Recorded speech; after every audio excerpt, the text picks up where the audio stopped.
Hello, barely sane.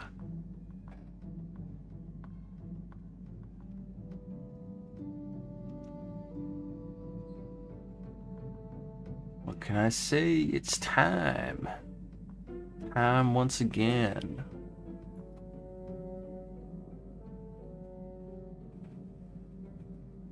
Aw, fair enough, bro. Rest well.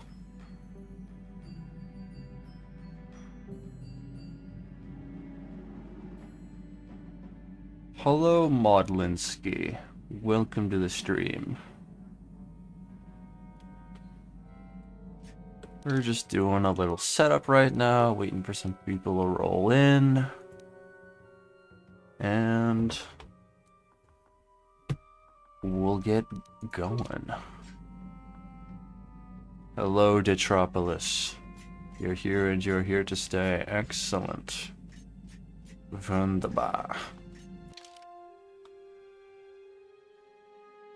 Annie Morgan, welcome. Yes, I did get past the Sand People using a speedrunning tech that a speedrunner came in and told me to do.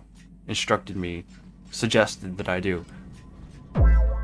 Their name is Chaotic Drifter, I believe. They hold #1 world record for KOTOR in one of its categories. Thank you, Orton93, for subscribing. And they came upon my stream because someone who was watching contacted them. They were in the middle of doing something. They were really busy with TTRPG they were playing, but they still had the time to come into my stream, suggest a few things, and what eventually worked was pressing quick save over and over while holding mouse 1 and mouse 2, so I would auto move. By rapidly quick saving the game, I was able to skip through and ignore some prompts that would keep somebody out otherwise. So instead of going through the Sand People's door like I planned to, I instead went to the other part of Tatooine that you're supposed to go to, and without a map, decided to just use that technique. By quick loading and auto moving, I was able to skip past the warning it gives you when it says, oh, you don't have a map to go here, and that let me go through. I could actually demonstrate it right now since we're still waiting around for people. Hello, Solar Ophelia. Yeah, I didn't need force speed to do it.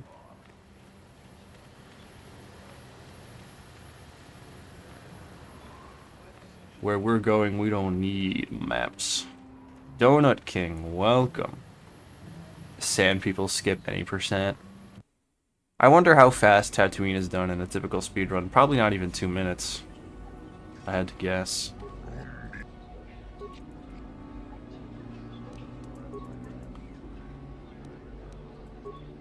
Free money. Let's go. Kalo Nord watching intro. Kalo board.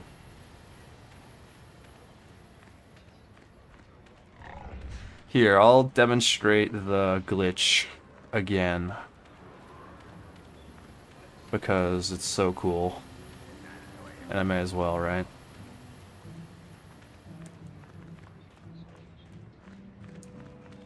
After I do the glitch, we'll go back to the Ebon Hawk and do Korriban today. In its entirety, hopefully.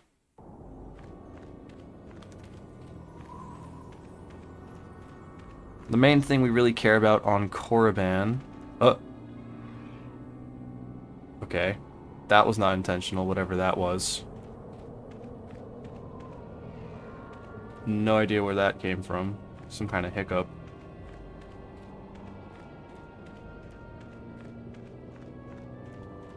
Sith planet time? Yes. Skipping Sand People down does seem like something a droid would do. I mean, think about it. They don't really have droids. Though, Maybe being in a Jawa's clutches would be worse, now that I think about it. Tatooine's just not a great place for a droid overall. Roger's eyes need maintenance. Yeah, for some reason he just blinked right there. Blinked real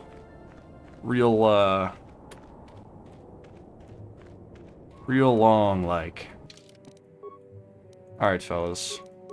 Let's demonstrate the glitch. So, to anyone who didn't see, the Eastern Dune Sea, of course, requires you to have a map to go into it. However, since we can't go into the Sand People's abode, we cannot get the map. So, rather than requiring a map, I am going to hold down M1 and M2 so that I will auto-move, like so. Don't have my hands on the keyboard right now. And right at the edge of the barrier, where the prompt will come up, I will start spamming F4, which is the quick save button. I don't really know how fast you need to do it. I just do it pretty fast for safety's sake. I didn't go far enough that time. My bad.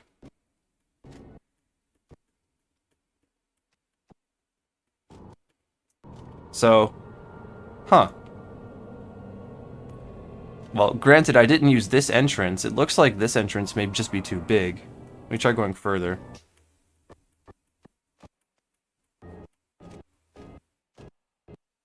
I used the other entrance that was in Sand People territory. Yeah, it seems like this one's just too big. Let me go to the other one I used. I'm gonna be really upset if this was all just extreme luck that somehow got me through. Even using the technique.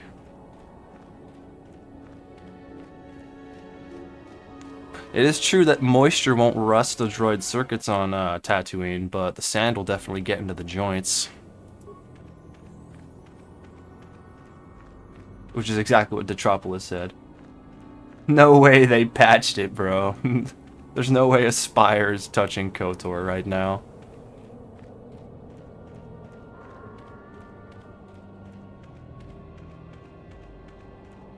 There's no way they saw my stream and said, you know what, let's launch a shadow patch for KOTOR 1 on Steam and on all platforms. That'd be so funny. They are, which is exactly why Aspire doing anything to KOTOR right now is even more far-fetched. Alright, this is the entrance I used. And as you can see, now that I'm past the barrier trigger, I can just go around on this geometry, on this map design, and mess around on it. It doesn't do anything, but if you come in from behind here, by using the trick, what do you know? It lets you through. How about them apples? So yes, if you ever find yourself really bored and not wanting to do Tatooine correctly, just come to that specific entrance on the other side of the desert, hold M1 and M2, spam F4, and there you go. You can just go past, get to the Crate Dragon much quicker than you normally would. Pretty cool. And also, it doesn't trap you. You're allowed to go back to the main area. You just have to use the glitch to get back. The exploit, rather, to get back to the Crate Dragon's cave. Pure Pazak. Got it right. Maybe the KOTOR speedrunning video has the force speed bug. I didn't watch the whole thing, but it was one of the things that was recommended while I was trying to decide what to do the other day. It's a very comprehensive video. It's like 2 hours, maybe 3 hours long. It mentions Chaotic Drifter by name as well, so that's cool. If people use it, and it's really useful, then it's probably in that video.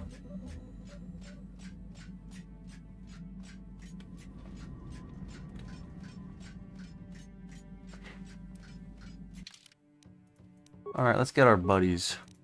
Let's get our Clankas out here.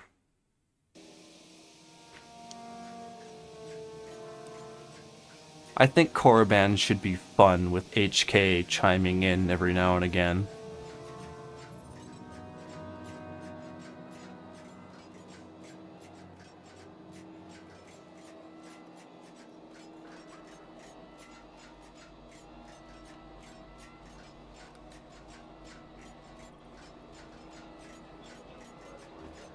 Also, another quick thing. I'm gonna go get some water in just a sec here once I go past this door. I'll be right back. 2 minutes. 2 minutes tops. In the meantime, you can have Roger hold you up with the crew. Be right back.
Hello, fellas. I'm back.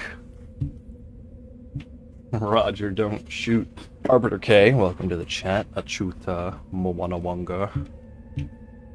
When you play and aren't doing videos, do you ever look for build guides? No. I think I know this game pretty well. Anytime I want to complete a challenge or something, I go through the trouble of making the build myself. I like making builds for these videos. Album title, Clankas Can't Get Korra Banned. Clankas on Terrace. How's that gonna go underwater on Manan? I think that the dive suit completely replaces the player model, so I should be chill. But we'll see what happens. There could be a secret interaction there.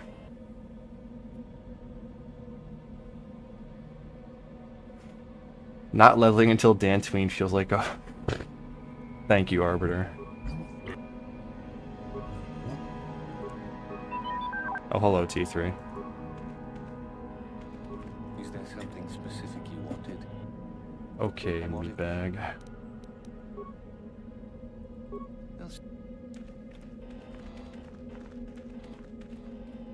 Stop being so foolish, meatbag.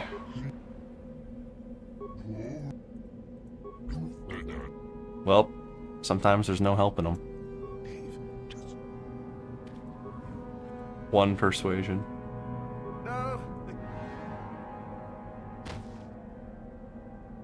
That guy was gonna die anyway, it didn't really matter. Alright, let's get the trigger here. I wonder if there's some way to have, like, negative persuasion, and that somehow makes you have infinite persuasion. That'd be kind of funny. You're 15 minutes late to the stream. Unacceptable.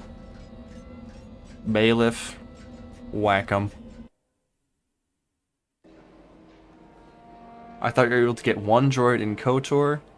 No, you can actually get two. T3 from Terrace, and HK47 from Tatooine. I think I missed HK47 on my first playthrough as well, which was a crying shame. But now that I know about him, after, I don't know, 10 years now, it's hard to have a playthrough without him. I tried to help them, I tried to help the meatbags, but sometimes they just don't listen to the reason of a higher life form. Not even a life form, just a form. So bad at persuading, I loop to godlike at it. Exactly, it's perfect.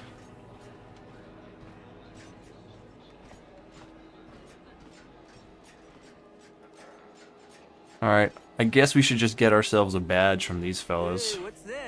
Because we are not persuading...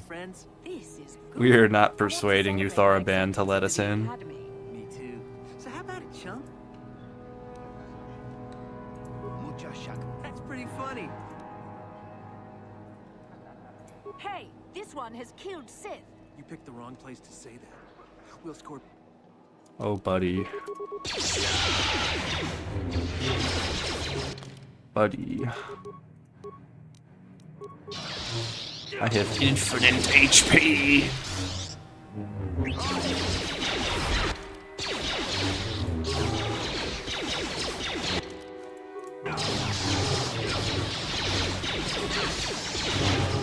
Very entertaining combat.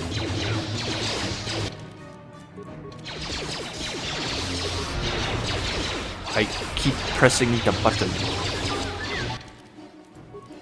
until they go away.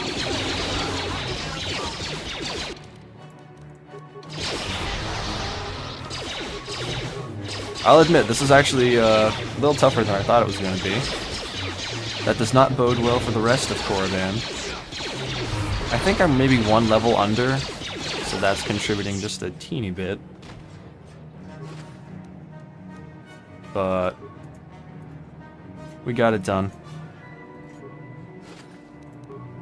And also the Ebon Hawk's right there, so it's not like we lost any real HP.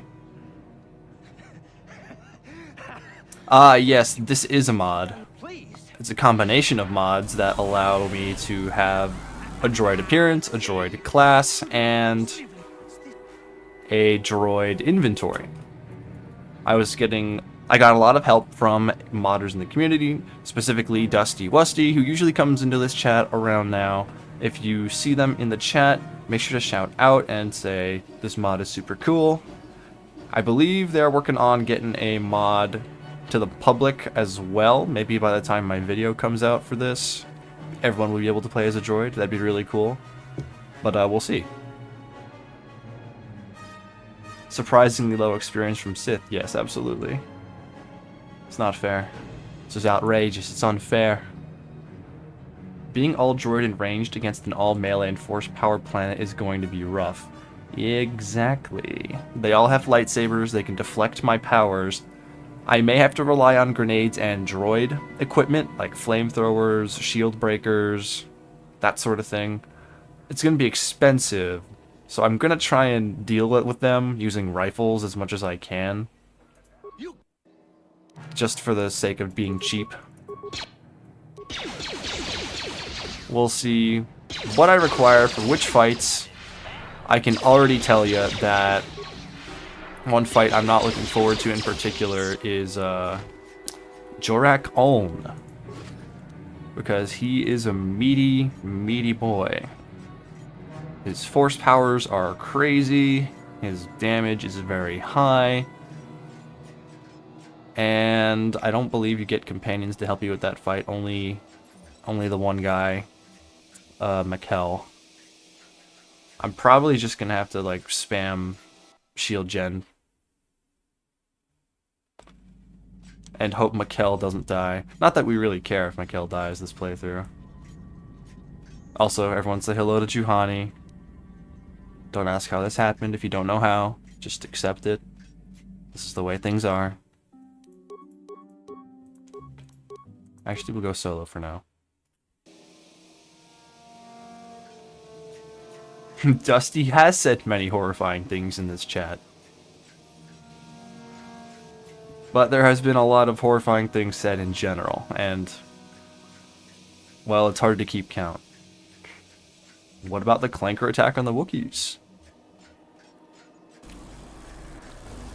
It's Kia di Mundi's spirit speaking to me, telling me that I need to attack the Wookiees.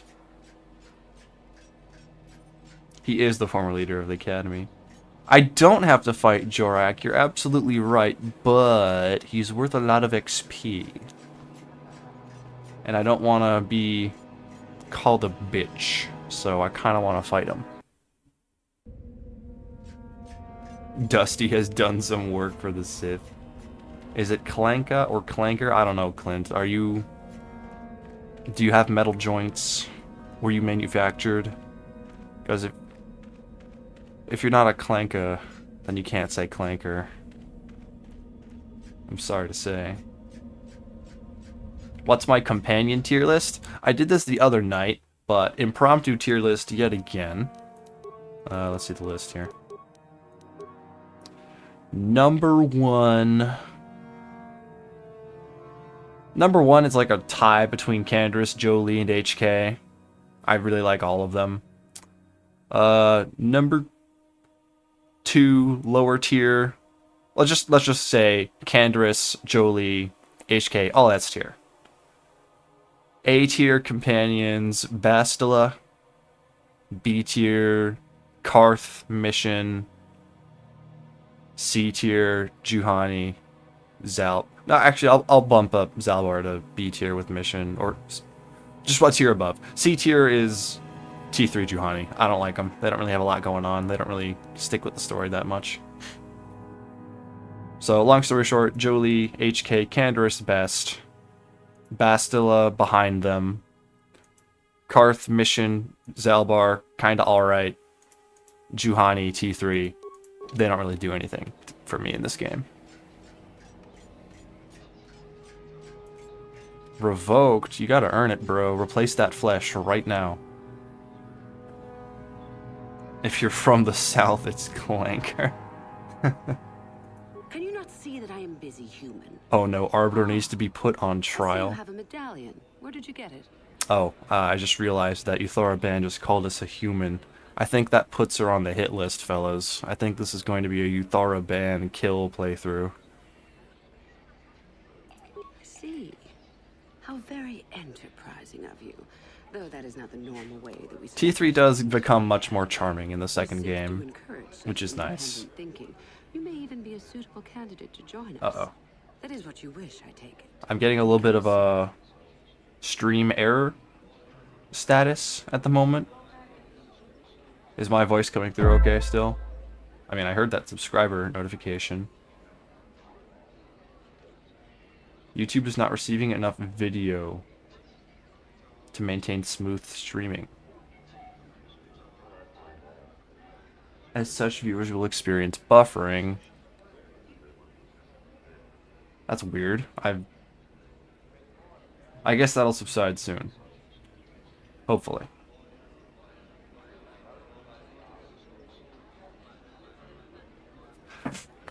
Well, we'll check up on this in 5 minutes or so. If it stays clear, it's good. Yes, that's why I'm here. I'm So definitely you here to still join the Sith. powerful after all. Or are you? I sense that you are very strong in the Force. That you have already hoped. No and no. I'm a robot. As you wish. Keep your little She called me a secrets human between again, us. bro.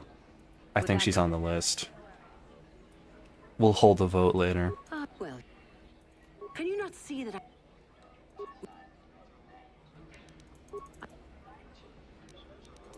I pressed the wrong button.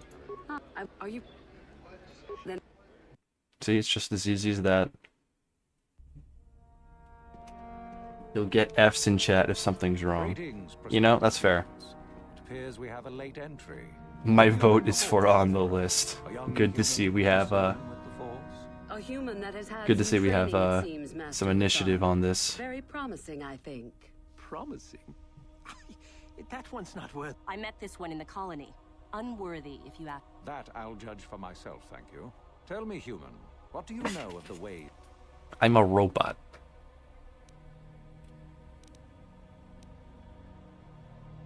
Most impressive, if it is true. Those who were too weak to stand against you deserve their fate, so expect no retribution from us.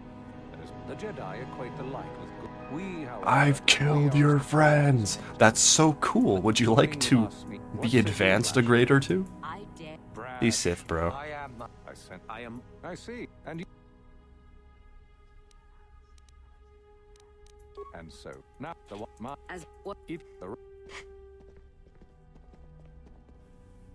Yeah, now that I think about it, they're all calling us human. They're all on the list. I don't think we can let this place chill, fellows. Ah, there you are. My absolute. Alright, fellas, let's do some chores. Good. But the chores are actually really cool, because I really like this planet.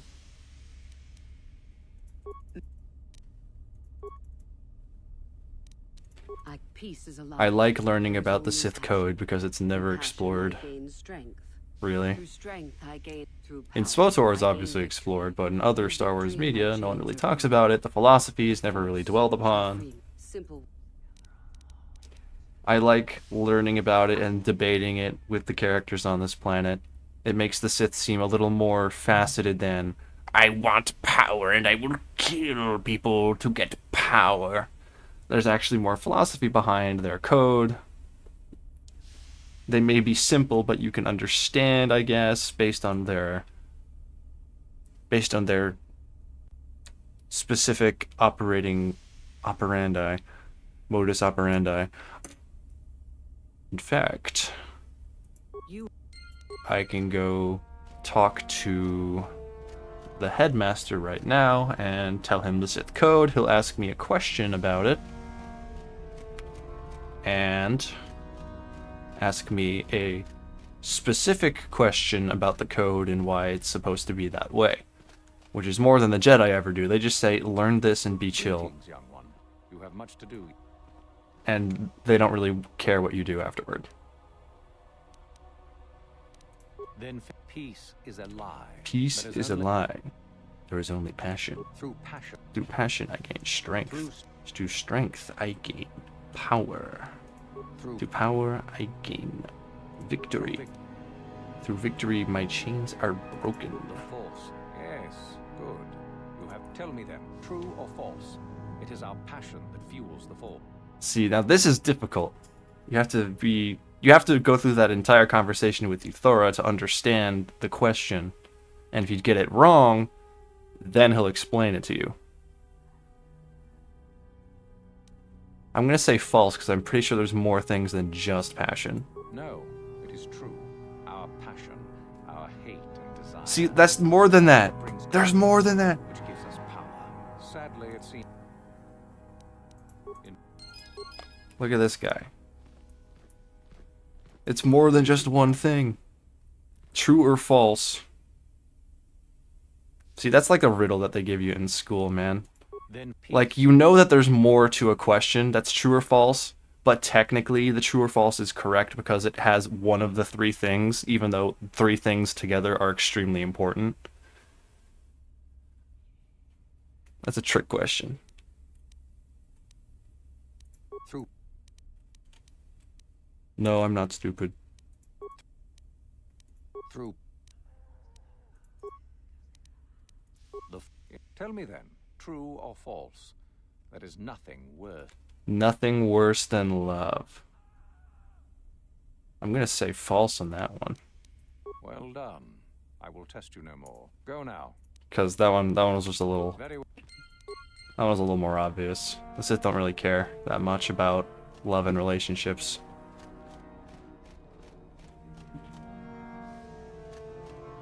It basically does boil down to rule of the strong, might is right, and whatnot.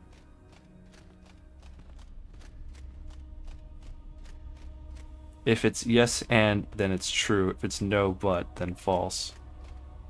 Yeah, but like, I'm a stickler for details. I don't like trick questions that are meant to make people who know the answer get it wrong.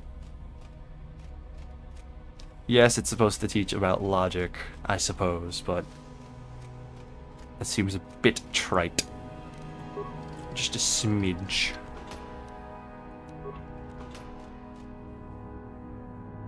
Are you sure you're a robot? Clint, you can't be saying that. I am 100% Clanker. There's not a human bone in my body. The official Sith pastime is killing other Sith. Steve the Necron situation. Do the poison droid.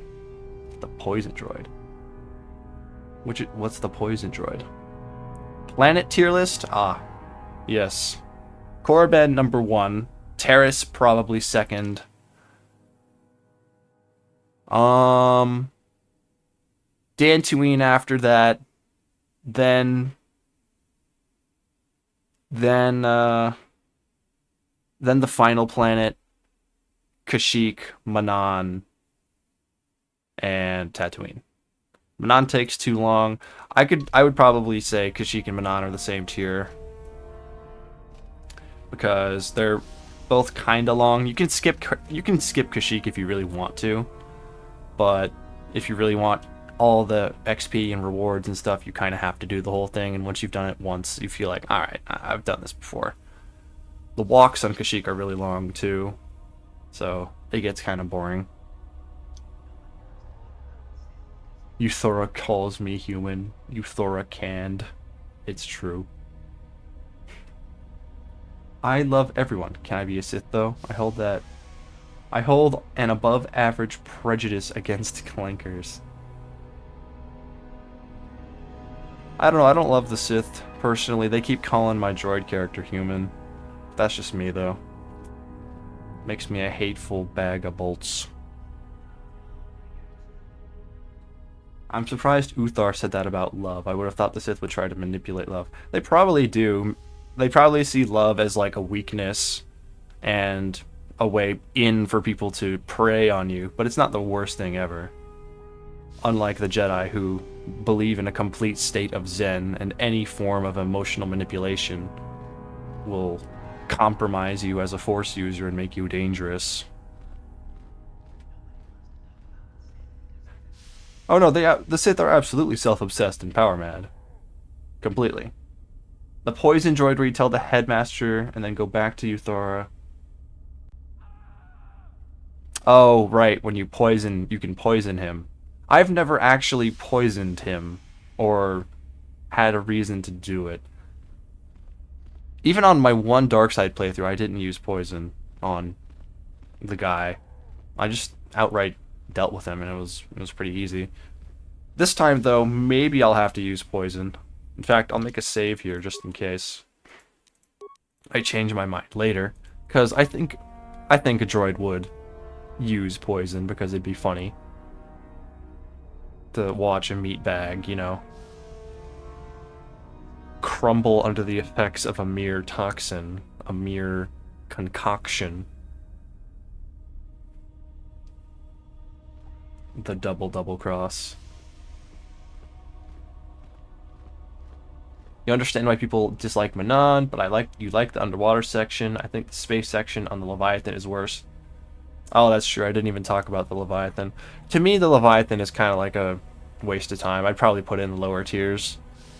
Once you've played the game before and you know the twist, and you've done the spacewalk, and you've played a few challenge videos where the Manan, or not the Manan, the Leviathan crew quarters caused you a lot of pain, I think your opinion on the Leviathan goes down a little bit. Do you read any Star Wars books?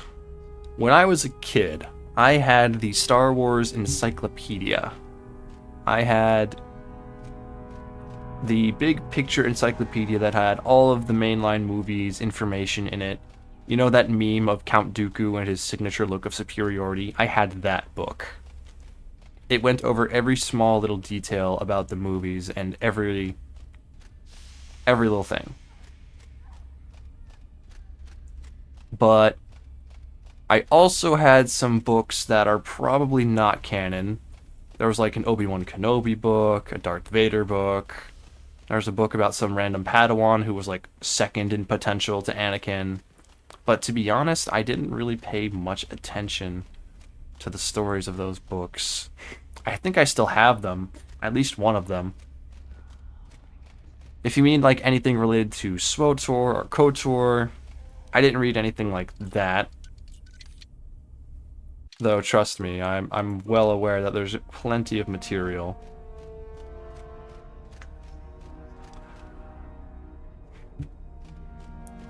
But, yeah, there were some small things that whatever I could pick up at the local book fair, at my school.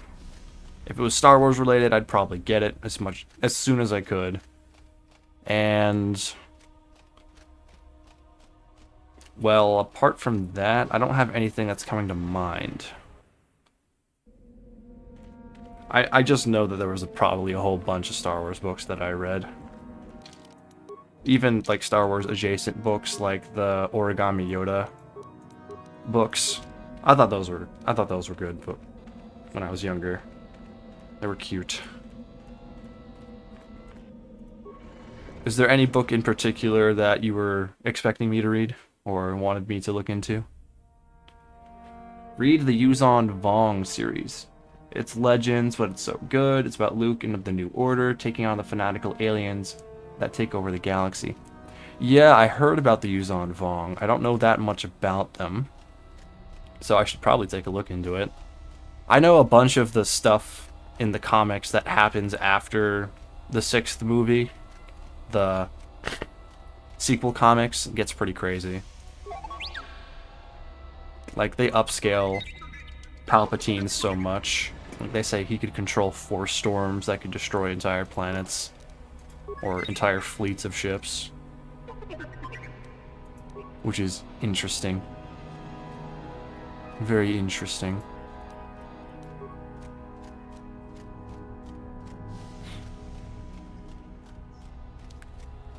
And I also know that the Skywalkers had kids, of course, and the kids are as powerful as they are, and they're super involved in the story.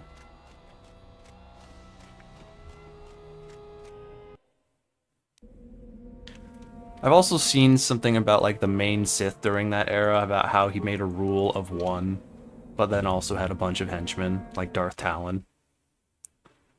I think there was a comic panel where like Darth Nihilus had spoken dialogue in a hologram or something from a holocron saying, hey, you shouldn't be doing this rule of one stuff, silly. I don't know if it's true. I don't know if it's true that Darth Nihilus in specific spoke, but if that's true, that's a huge dereliction of lore, because Nihilus does not speak at all. He is a force of nature. He makes funny noises. You?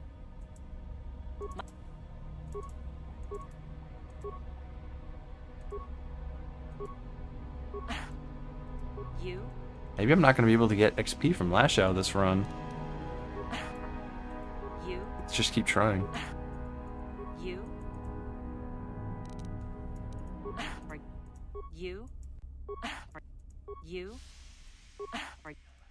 This is an interesting loop we have going. You? You? Help? Oh, that worked. Just took the 10th time asking. Certainly won't be easy to take. Legends is better than canon. Should I work I'm gonna be so honest with you. I think most things are better than canon. It's not a high bar. Not to downplay Legends writing or comics. Don't get me wrong, I'm playing Legends content right now. But man, canon kind of just is not it. It hasn't been it for a long time. It's better to feel things and be involved in the world rather than being above it all until you can't be.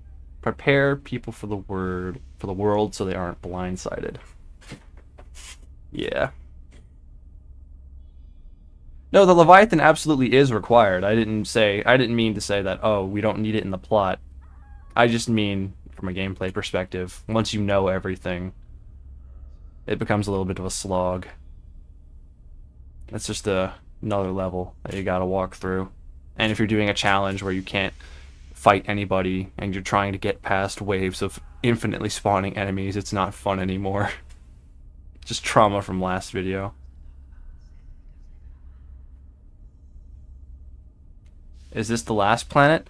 No, Selfrog. I am still working. This is our second planet that we're on right now. And, well, I guess there's nothing more to add to that. We're just on Korriban right now. We'll probably go to Kashyyyk afterward, maybe Manon. Whatever chat wants to do. I don't think there's much of a difference. No, I'll go to Kashyyyk. I'll go to Kashyyyk next. That way we can get the most ball-busting Darth Bandon fight possible.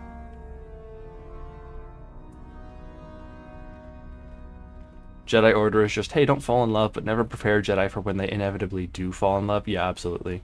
You're correct. They have no idea how to control their passion, and they're punished for having passion in the first place and being alive. If you recall, the Truce of Bakra has lizard people with machines that stuff people's souls into robots. Like what happened with Juhani. See, that's exactly what happened. That is what occurred. It's in the lore. It's real. Rule of 2 is worse than rule of 1.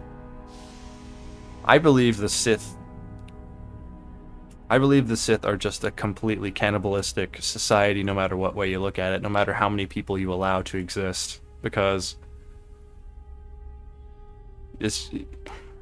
you have an entire civilization of people that value themselves over each other and will actively dissuade one another, not work together, not advance each other to create what is supposed to be a stronger minority of people that can take on a greater amount of opposition. And yet, when the 1 or 2 people inevitably fall,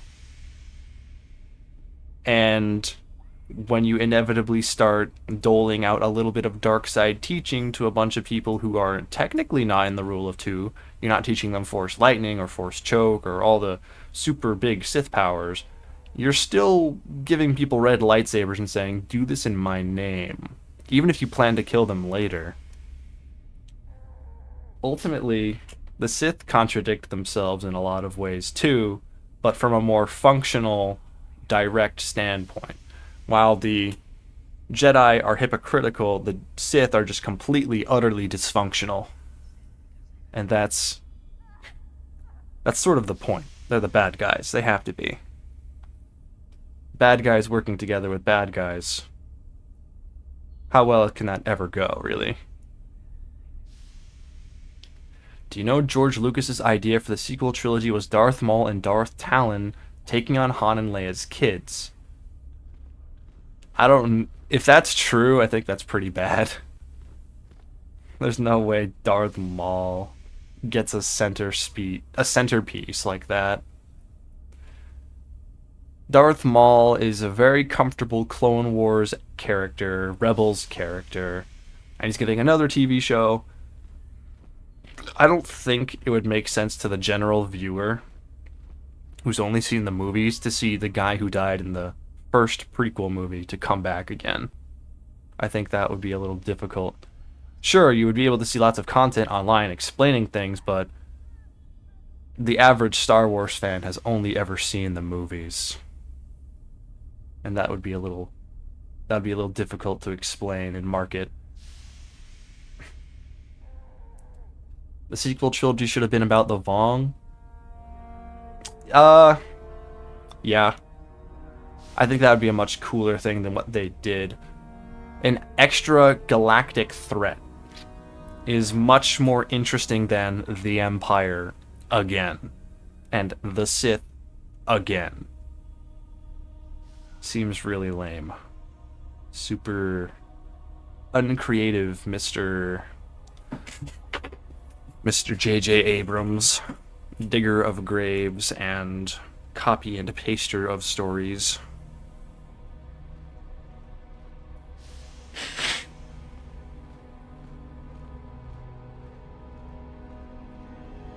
Legend stories can be a bit hit and miss. I like The Force Unleashed. I like The Force Unleashed, and I like The Force Unleashed 2. I'm biased because I still have rose-tinted glasses, and I love Sam Witwer's performance and everything he does, because he's just an S-tier actor that does not get enough big roles in general in Hollywood. He's Star Wars committed, and I can respect that. And also, I just thought it was really fun to, you know, just trounce on people as Starkiller. Absolutely mangle people. Throw them around, shock them, and then throw them and cause them to turn into a bomb. And dismembering them. Force Unleashed is certainly not Forget it. certainly not You? conducive to power scaling in Star Wars. You? Seeing as, you know, that Sith apprentice, who is pretty strong, beat Darth Vader, stood toe-to-toe with the Emperor, and took down a Star Destroyer. But it's so cool. It's hype moments and aura. You don't care about the writing. Starkiller is hype moments and aura. You can quote me on that. And I'm in on the hype moments and aura. I understand. I get it. I'm with the storm. I'm in the center of it. Dang, we already on Korriban? Yes, we are. Obey the laws here on non-human? Yes, I'm looking forward to that. I may have to take out their progenitor if they call me human more than once. Also, I don't think I'm gonna get Lash Out to do what I want, and that's okay. There's many other ways to get prestige, and I don't gotta wait around on Lash Out. Also, once we come back to the academy after putting our fellows on the list, we can get her on the way out, so it's fine. Not losing any XP. Yeah, it just so happens that a lot of my streams turn into lore discussions. No.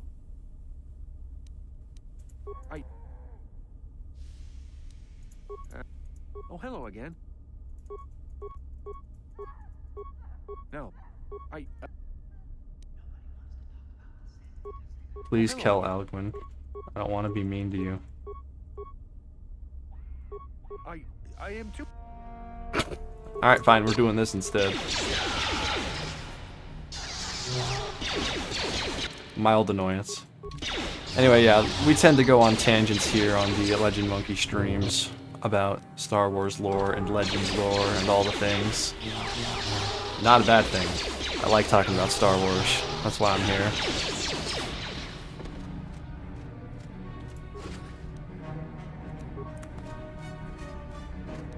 Kel Alguin dead. We call that the charisma tax. Negative charisma. You gotta do what you gotta do sometimes. Chester and Luke, see, you understand. Pulling down the Star Destroyer was the hypest moment in Star Wars history. Absolutely correct. 100%. And it is for that reason that it is allowed to stand on its own 2 feet. And because of Sam Witwer propping up the moment as well with his amazing acting. Like, come on. You gotta love it. The Jedi might be flawed, but at least they can function without an enemy, which is... Yeah, that's why they win. That's why they are in the Republic.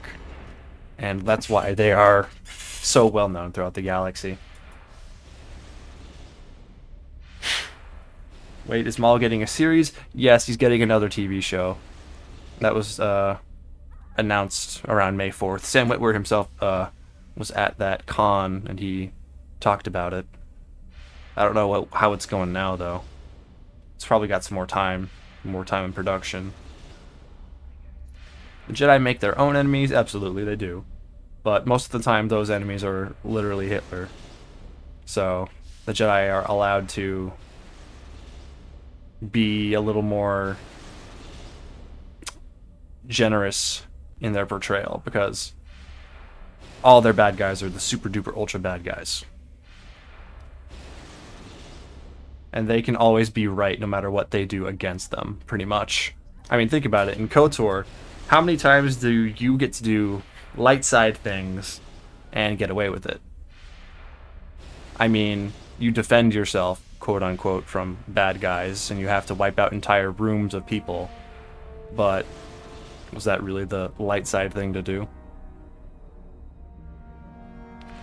Mark Hamill said he liked George's ideas for the sequels way better. I believe it. Mark Hamill knows his Star Wars, and he's committed to Star Wars as well.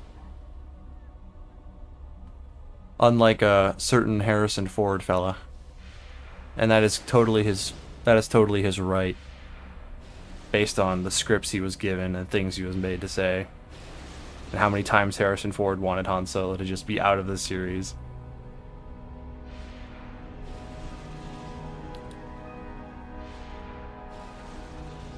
Oh, I totally understand that the Imperial remnants were a good idea for world building no matter what, but it's another thing for those Imperial remnants to find a random Sith planet in the unknown regions, rebuild the Sith from the ground up, revive Palpatine, and just create, I don't know, 100 Death Star ships? Like, come on, bro. That's not plot, that's not build up, that's pulling up BS out of your ass and saying, look, it's a climax. It's a threat, it's stakes. Aren't I so clever? No, J.J. Abrams.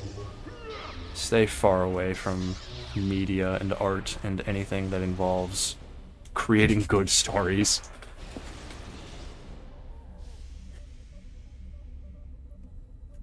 No, Mike, we are not going back to discussing how T3 is the femboy of the group. We are not talking about that.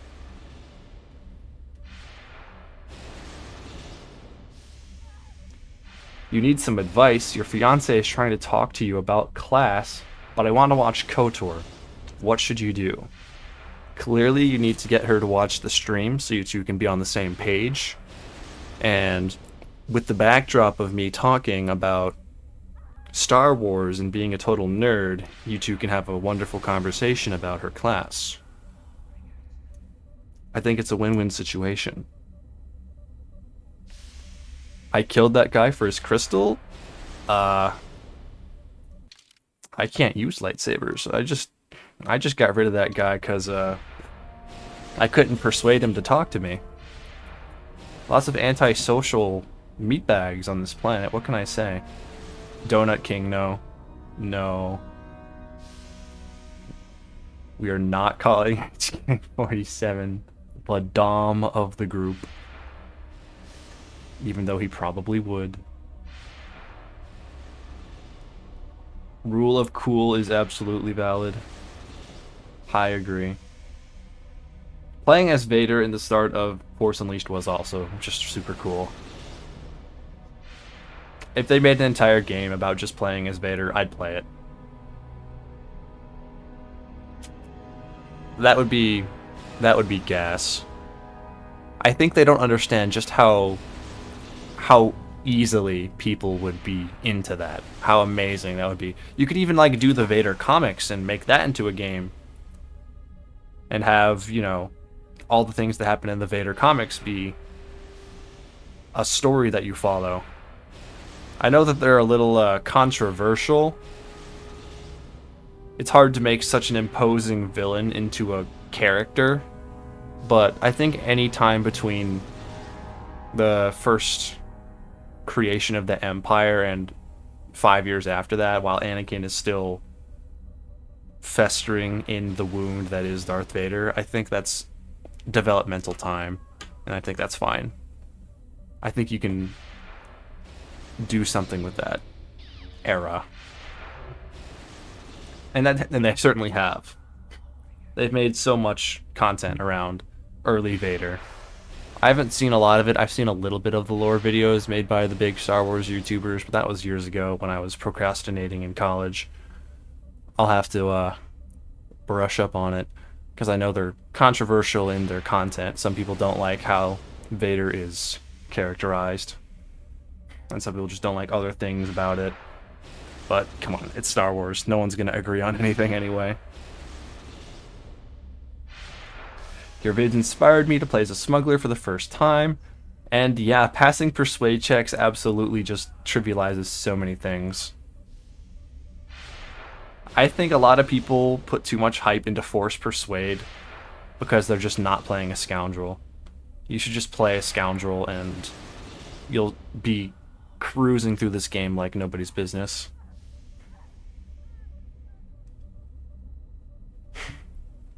I would ask why Revan didn't just tell the Republic about the true Sith, but knowing the Republic, they probably would have killed themselves instead.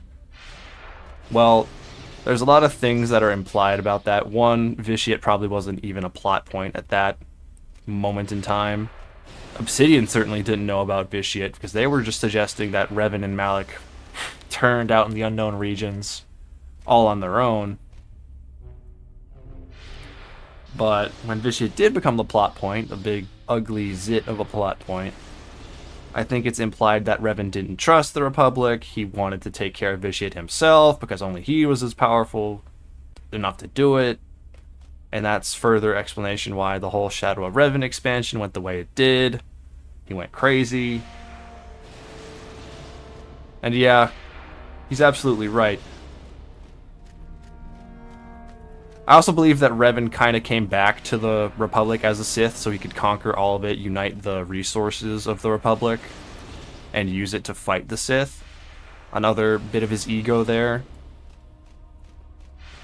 But yeah, he could have kind of just told the Republic about it. They'd be weak and wouldn't know what to do about it. They probably would argue about it for too long. Senate wouldn't even allow it to pass through any sort of press or media. They wouldn't go fight ghosts. Maybe Revan did try to tell the Republic about it, and they completely blew him off. Which would make sense. Which would be in character for the Republic. But yeah, it's unfortunate. Lots of tragedies, lots of ego, and I think a lot of it is good writing on Revan's part. And the Republic. It's just messy when it gets to SWTOR, and then he, you know, turns into a full-blown psychopath that wants to completely destroy a planet to fight Vitiate. Then I can't be cool with Revan anymore. And that's not something you do to a KOTOR fan. They are Revan. Everyone who's played KOTOR is Revan, and they want to see their self-insert be successful. And that's not like a diminutive thing. I'm not saying, oh, everyone who plays KOTOR just wants to have a power fantasy. They just expect a lot of power from Revan, considering the achievements they went through in other games. They don't want to see him get punked by some nobody that they're playing in SWTOR. Especially if they're playing a smuggler, like, seriously. Any of the non-Force user classes just throwing hands with Revan? Come on, come on. There's some hilarity.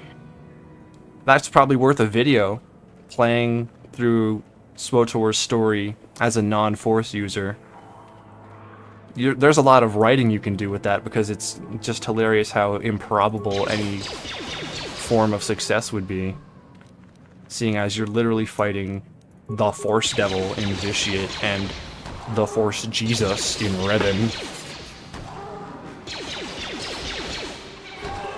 You're supposed to play SWTOR as the Jedi Knight or the Sith warrior.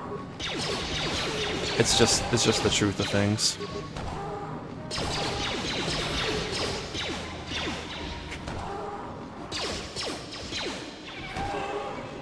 I think Revan isn't considered evil, or he was trying to make the Republic stronger. He's just an egomaniac at the end of the day.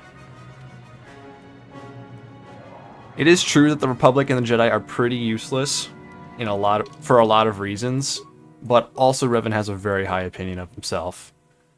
Some of it granted due to the fact that he did single-handedly kind of save the galaxy from the Mandalorians, but he also made a gigantic mess of things along the way. Malachor 5 being chief among them.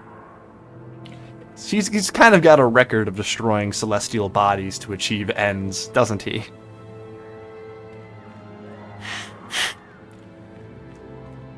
Revan will save the galaxy in his own way, and in a way that is sacrificial at best to a lot of innocents.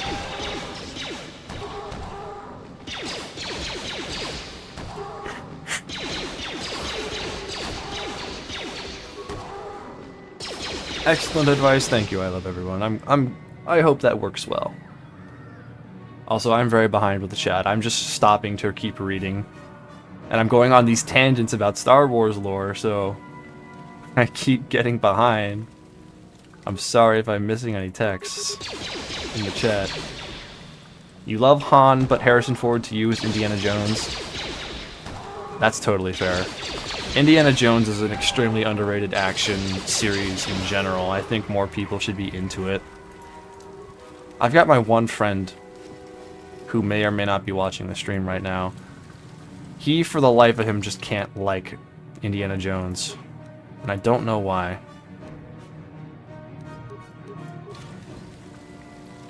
I don't understand how anyone could not like it. Also, for some reason, I have the VSync bug, even though I have it off. That's wild. Gonna reload the save here.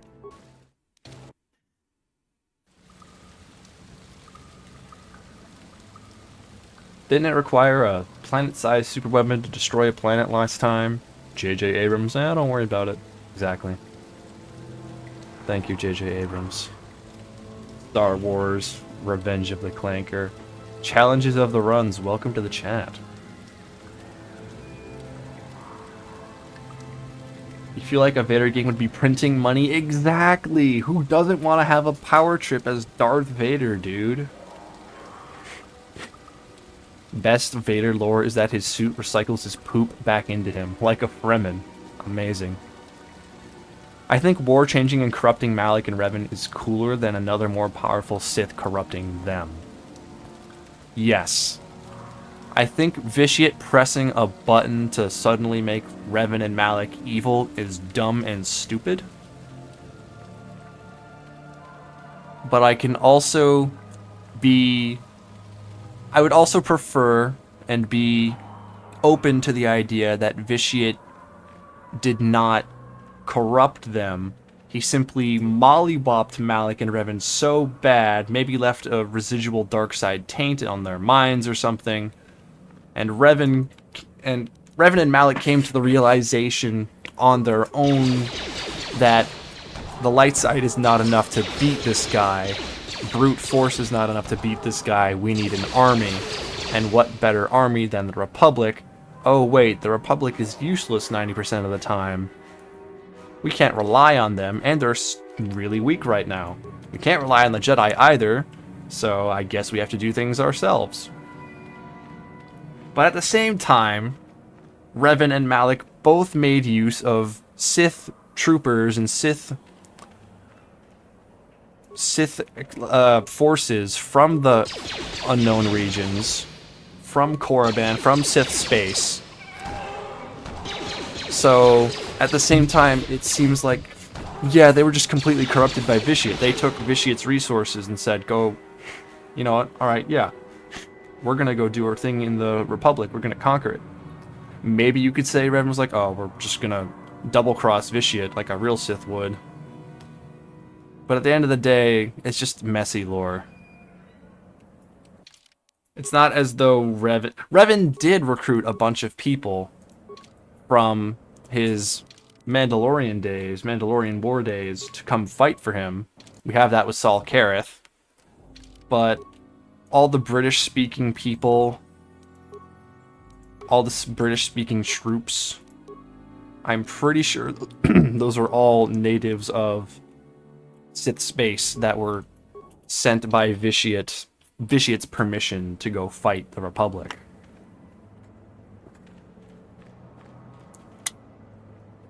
Because it's implied in SWTOR that humans in Sith space are all British, which I think is hilarious.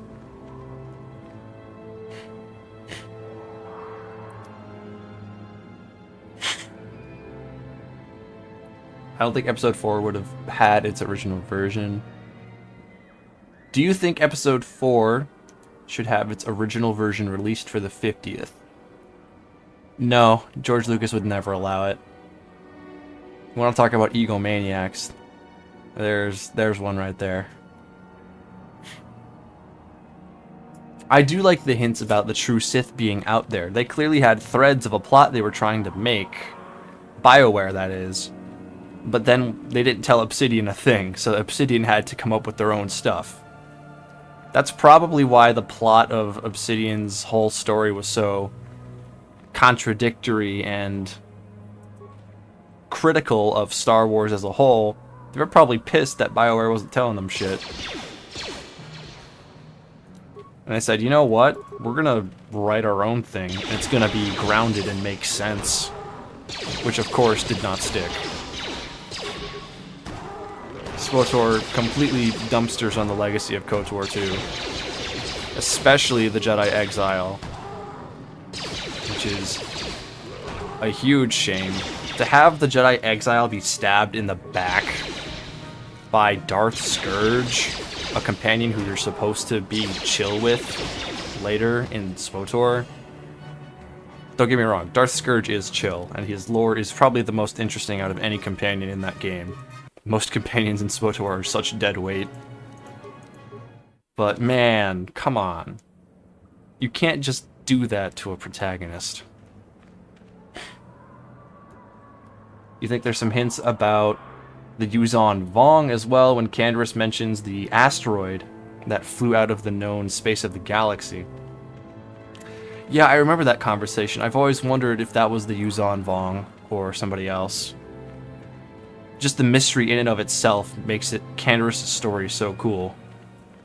All of Canderous' war stories are super cool, and I love listening to them. It makes me want to learn more about Mandalorians in the Old Republic era, and boy oh boy did KOTOR 2 deliver. I forget, did KOTOR 2 have a Basilisk droid? I'm pretty sure they did. I think they did. Don't remember. Been a while.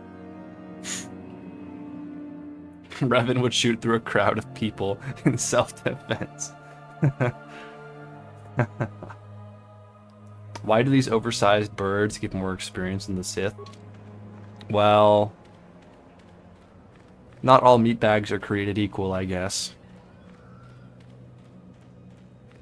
Not that I would understand. I'm just a clanker.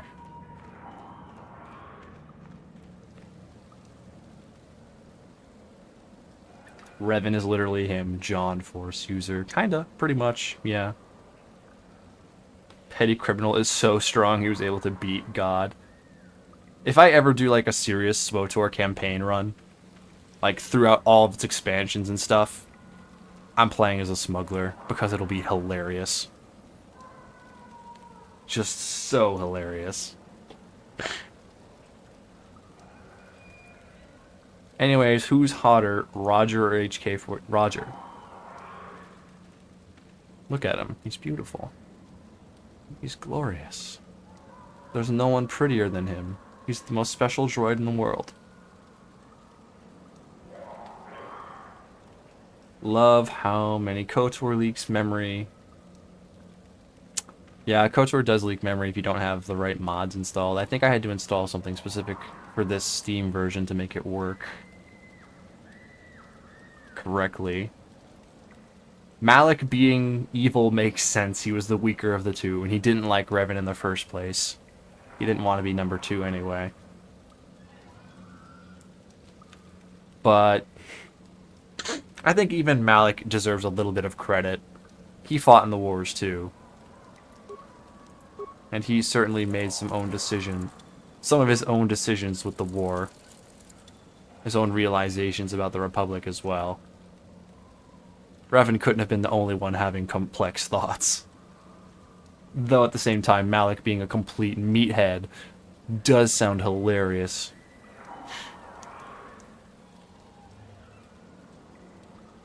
Whenever they say taint in this game, you can't take it seriously, bro. You and Milk gotta grow up. Imagine.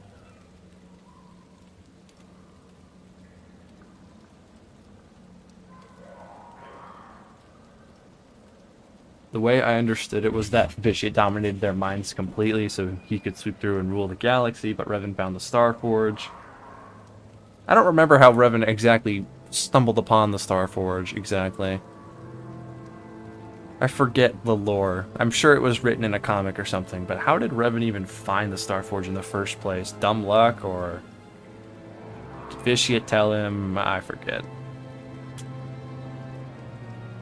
Obsidian loved contradictory stories where no one is right. Just look at New Vegas. Yeah, Obsidian is just really good at writing nuanced stories. They're the best at it. They were the best at it. Theseus is ship and all. I don't think Obsidian is the same studio it ever was. KOTOR wanted to make enough sense on their own. Screw the other lore. Yeah. They should have just made a KOTOR 3 that tied things in better. Not a 3-year time skip MMO slop fest. With 9 different classes or whatever, and none of them are actually the main character. Except for one of them. And even then, you can still argue that no, my trooper is certainly the hero of the galaxy. Hold it right there, whoever you are. Trust me. We're not going back. So what?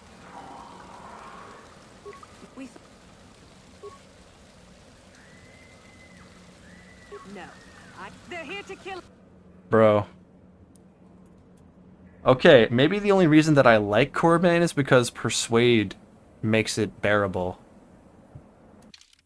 I don't think I've been able to have a normal conversation with anyone here. They've all been angry at me. For anyone who invests in Persuade, and maybe even Force Persuade, Corbin is a fun planet because it feels like you're changing minds if you're a light side player and you're doing exactly what you want to be doing as a dark side player. But man, if you don't got any persuasion at all, you're kind of just on a kill spree. That's not even your fault. They keep pushing me, bro. You ride one to Onderon? Yeah, that's what I thought. Darth Krayt is KOTOR's version of Fallout New Vegas. Ulysses saying both sides bad. Ulysses is all kinds of complex. They wanted to do so much writing with him, and ultimately they couldn't fit any of it in the game. You have to read between a lot of lines and find out other stuff about the lore to understand what Ulysses was all about. Like Kojima levels of complexity going on.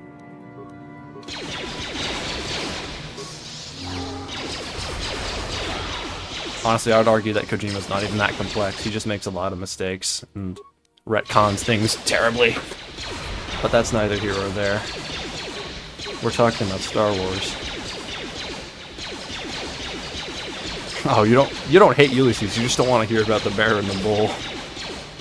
Bear, bull, bear, bull. Shut the fuck up, man. That's a funny meme I saw. It's just the dialogue option. Speech 100. Tell Ulysses to be quiet. Oh my god. That's a unique animation. We're flying. I didn't know that was the Assassin Droid's Force Whirlwind animation. That's kind of cool.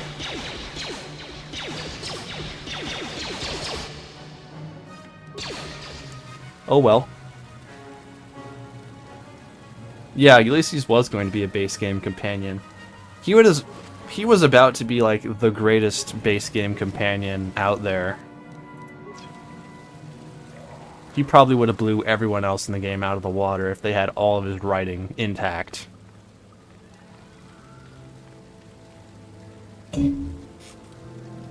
And then if he like turned into a surprise villain if you did something wrong, and then he came in the Lone Wanderer DLC after you had already maxed out his reputation.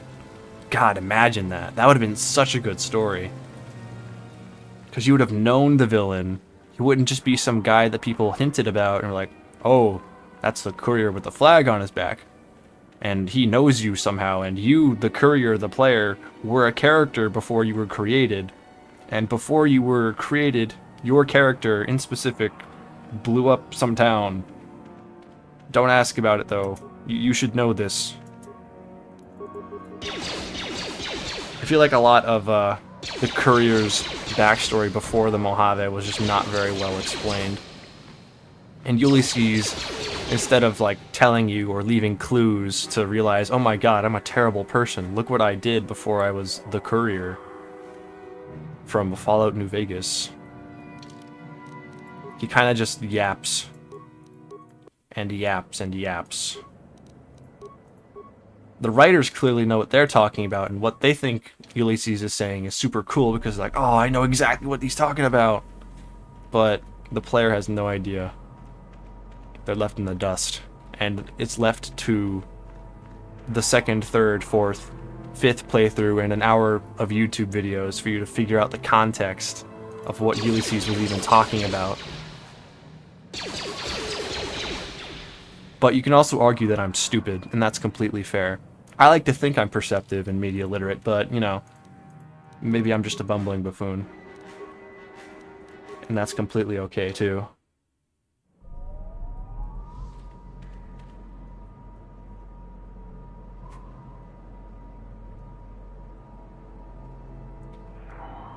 Malik was afraid. His fear led to the dark side more than his fate. He was envious, I think, more. I don't think he was...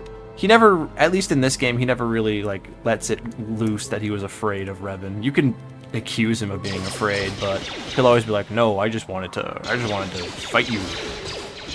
I wanted to get rid of you. Because that was the Sith way. I'm so cunning. I'm so cunning and Sithy. I was able to deal with you without fighting you directly. If Malik was ever afraid of you, his voice actor never does a good job portraying it, because he's always on his game. He's always locked in 100% of the time. Shout out to whoever that is, by the way. I don't know the cast from everyone in this game by name. I should, though, seeing as I do specialize in it.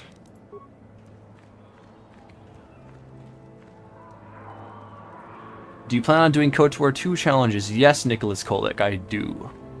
Eventually.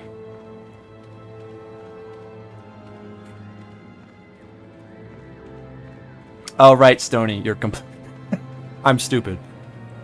I completely ignored star maps last video, and now I was almost completely ignoring them altogether in this playthrough. You're right. I'm stupid. See, actually, I am a buffoon. I'm not media literate, I'm not intelligent, and my supposed intelligence is all for show. I just make it up. I'm not qualified to use free will. I forget about the most important MacGuffin in the game that leads to the Star Forge. And how Revan found it with Malik. I'm dumb and stupid. I guess I could ask, like, oh, how did they get the lore, the tablets to look for each temple one at a time? But I don't know. They're right there anyway. I'm not gonna humiliate myself anymore.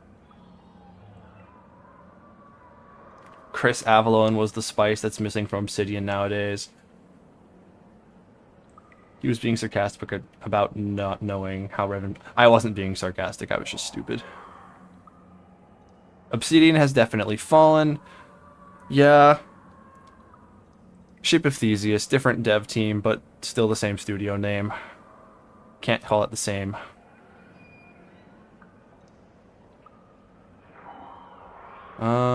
Ulysses is actually your favorite Fallout character? Yeah, I wish he was a companion too.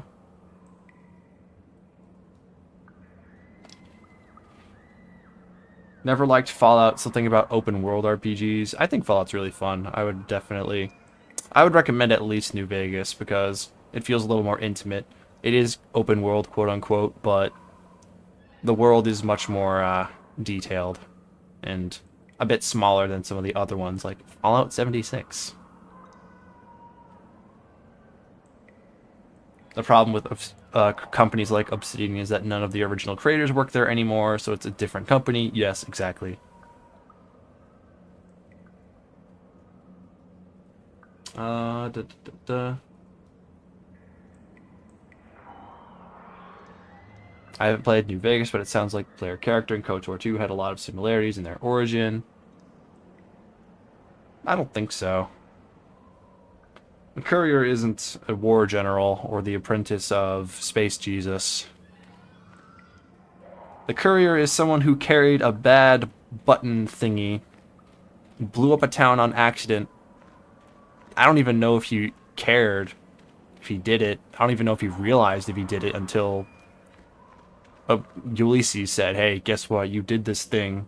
And also, I'm not going to tell you directly. I'm going to wait 30 minutes and be overly wordy and show my writer's vocabulary off. Good luck figuring this stuff out. I can't move. Like, I actually can't move. These caves are bugged. Man. Anyway. Meanwhile, the exile is essentially the apprentice of Revan in all but name. Top general during the Mandalorian Wars. Huge war guilt, cut off from the Force, faced responsibility for the actions of fighting in the Mandalorian War, unlike Revan and Malak. Is fighting with so many things, so many demons. And then all of a sudden, here comes Kreia to shake up the entirety of Star Wars' arguments about duality and destiny and the Force. And you've got yourself an interesting philosophical ride.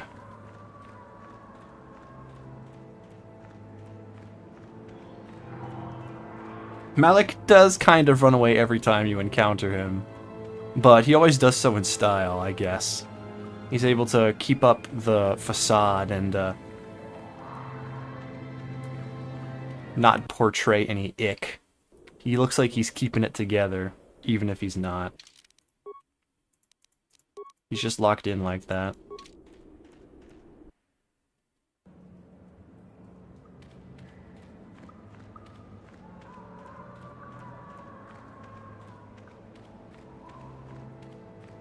In the dream of them finding the star map on Dantooine, Malak says, after this, there's no going back.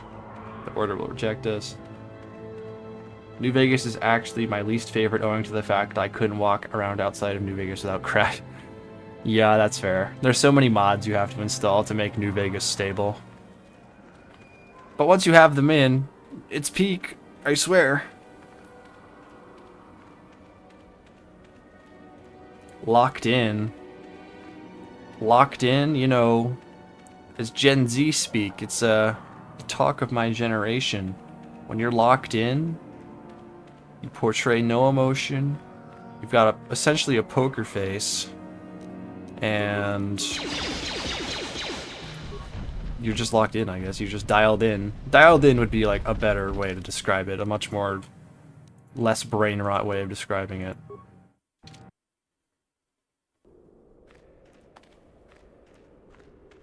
Darth Malak just mogs away the fear. He rizzes away the pain. I don't know why I am getting the bug where I can't move after combat in this cave right now. I don't think turning VSync off is going to help. It's going to make my frames go exponential and make it worse, but I guess we'll see.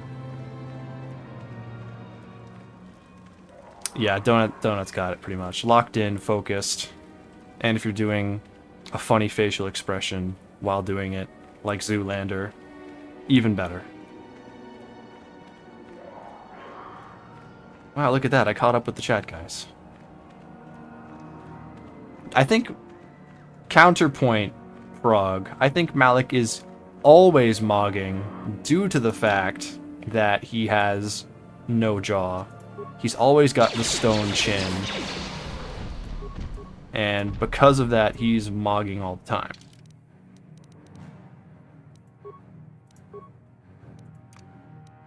And even when he takes his jaw off, it's spooky, so it's cool. Yeah, I don't understand why I'm not being allowed to move. Even my left and right mouse buttons aren't allowing me to move. I think I'm just gonna have to duel the Terentatek mano a mano, dude. That's really annoying.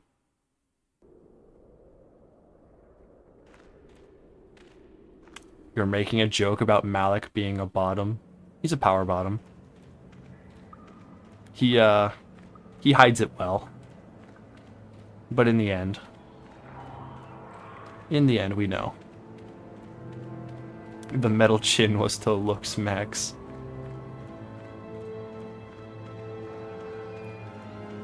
Does he want to bottom, or is he put on the bottom? Both. I think he's just gotten so used to it that he realized he was never a top in the first place. Maybe the model of the droid was never meant to be in that cave. You may be right. You may be right. How about this? If I lure the bad guy, the big scaly monster, can I then do running retreats once he's off the bridge? Let's see. Nope. We're just fighting him. We're just fighting him.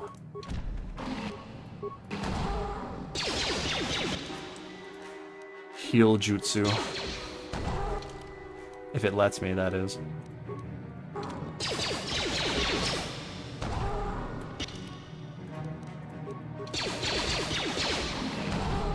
What a huge decision I'm making. Big use of my resources. 69 damage, man. Give a Clanka a break.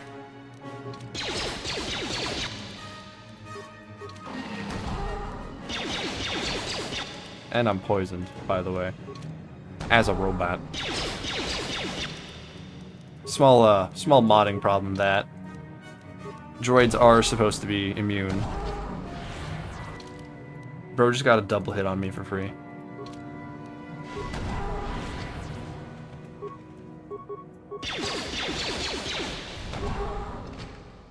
Worst Terentatek fight ever. No way, he's at 1! 1000 XP though. We'll take it.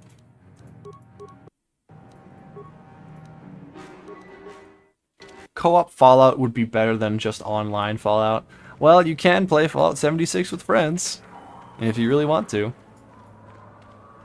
I've played Fallout 76. I've tried liking it. Ultimately, it boils down to me not needing any loot ever. Like, once you have a good 3-star weapon, why grind anymore? And also, a lot of the exploration is pretty bad. It's a big world, but it feels like the exploration you're doing is just to get materials back. And you don't even have anything to spend materials on, really.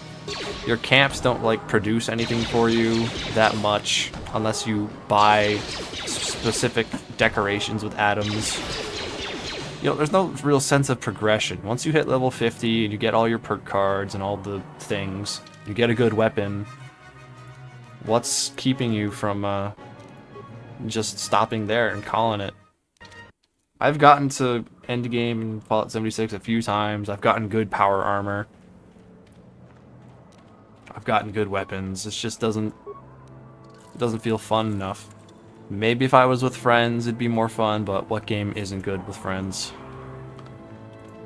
And I know they've added so much stuff over the years for Fallout 76. They've added raids, they've added new public events, a new world space. And they've even made the weapons feel less garbage than usual. But I don't know, man. I think I just prefer to have a single player experience at the end of the day.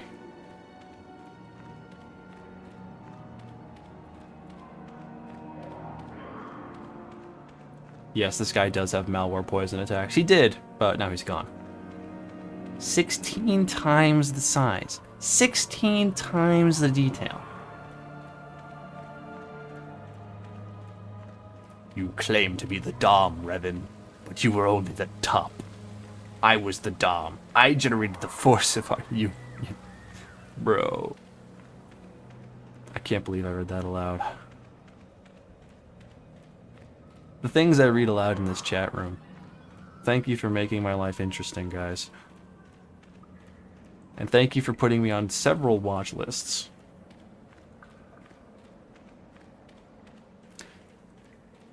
Alright, now that I've finally caught up with chat, let's go do some other side quests on Korriban. Just pay God Howard for your own private server. Even then, why? Why would I do that? Now there's content that requires friends and people and matchmaking. I hear in droid neighborhoods the crime... No. You have it completely mixed up. I'll have you know that meatbags are responsible for 90% of all crime in the galaxy. Think about it. What would a droid need to commit a crime for? And if a droid was committing a crime, who's to say that a meatbag did not program the droid in question to do so? The real danger in the galaxy is meatbags. Always has been. John KOTOR at it again. Welcome, Jackson. Yes, we are back at it again. We're on the evil-ass planet, doing evil-ass things. Can droids stand trial? No, I'm pretty sure if a droid was in trouble, they'd just deactivate it right off the bat, or wipe its memory. This Mandalorian is proving more... Because I don't think droids really have rights, which is a damn shame. Fine. Don't bother me. Now, I wonder if I can use T3 to get this side quest done. Because I don't really have any computer skill. Oh, yo. Type 3 heavy? Yo! Free armor class in a box. What do you know? Alright, I'm gonna go get T3. See if I can't use his computer skill to get this thing done. The meatbags criminalized walking while mechanical. Clankers can have rights when they earn them? Jackson, bro.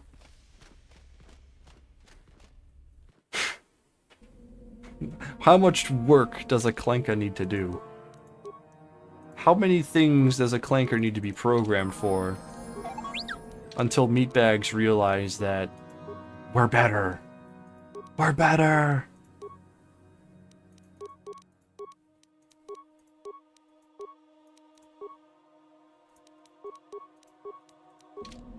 Alright, T3, go do a thing for me.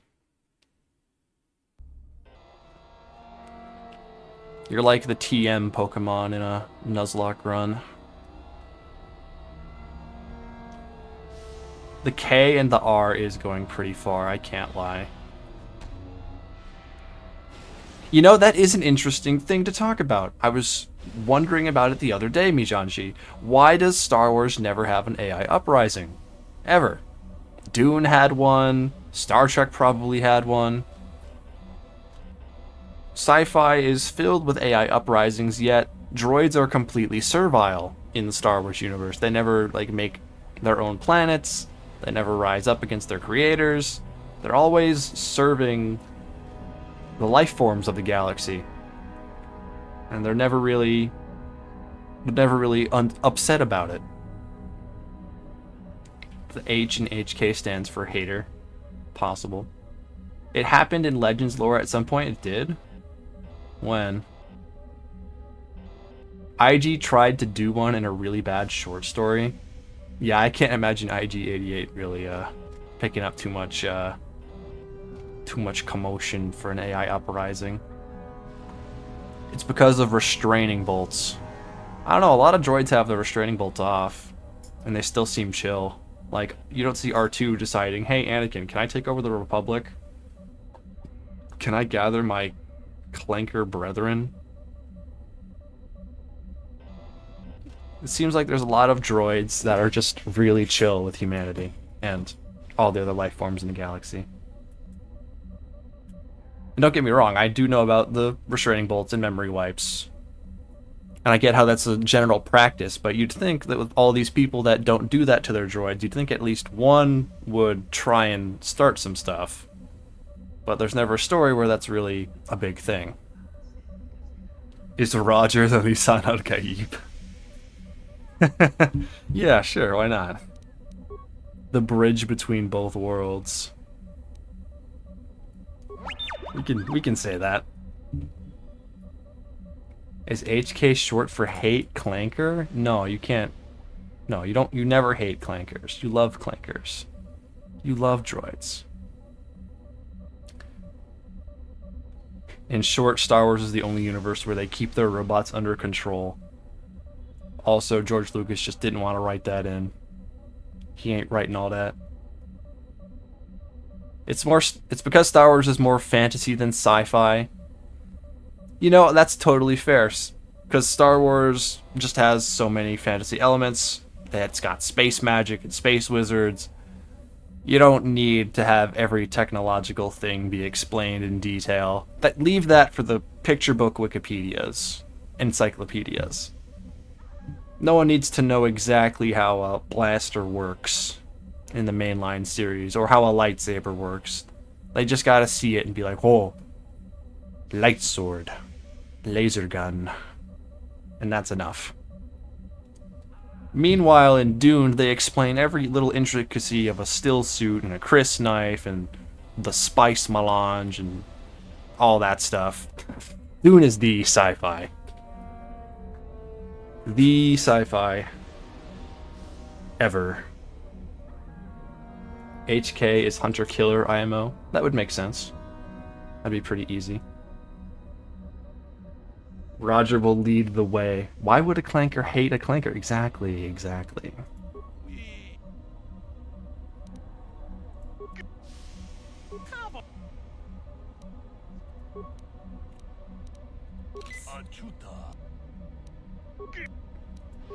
I guess I'm just gonna have to activate this console over and over until he's chill with me and lets me help him out.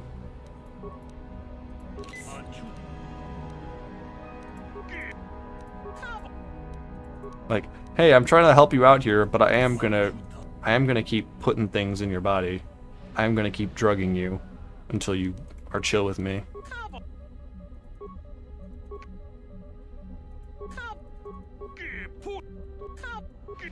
Que puna.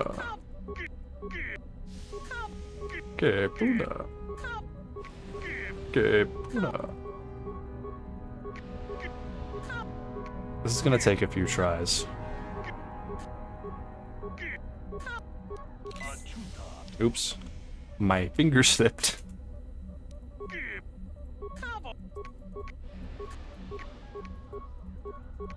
Few tries, just a few tries. So I really want the XP from this.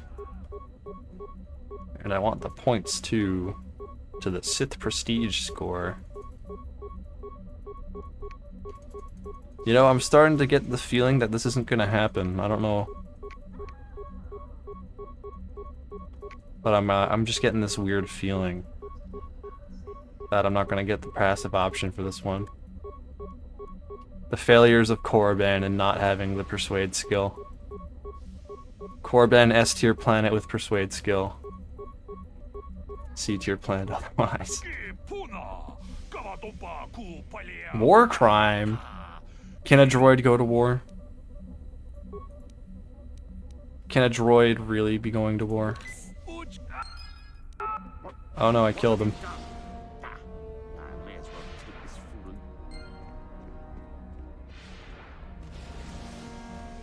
Well. Ew. Having a bit of a rough go of it. Bit of a rough go, wouldn't you know. Let's headcanon that his head exploded after me asking 1,000 questions.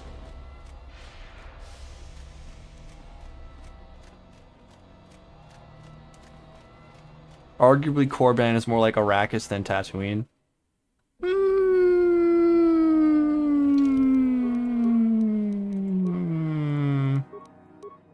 Yes.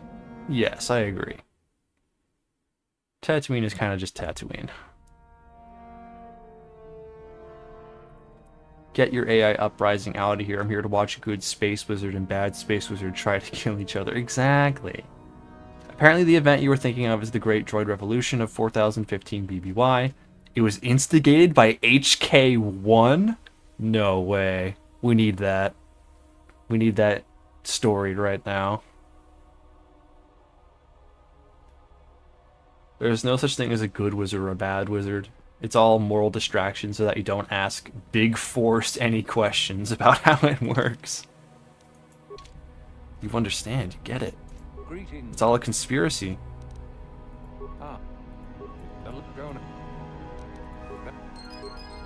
It's all a conspiracy.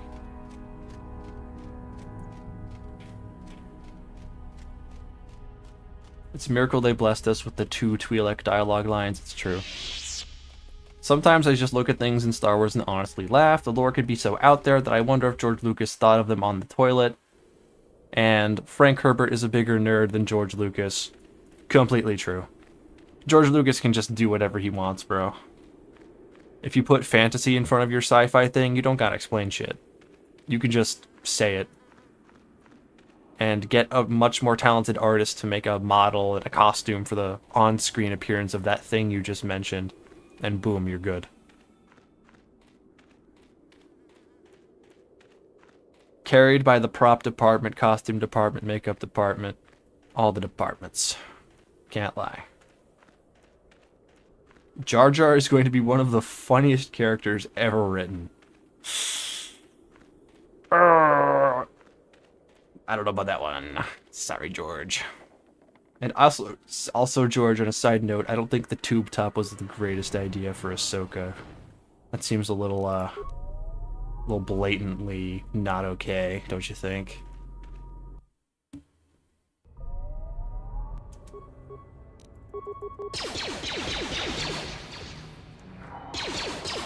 Korban is more like the Sardaukar planet. Well,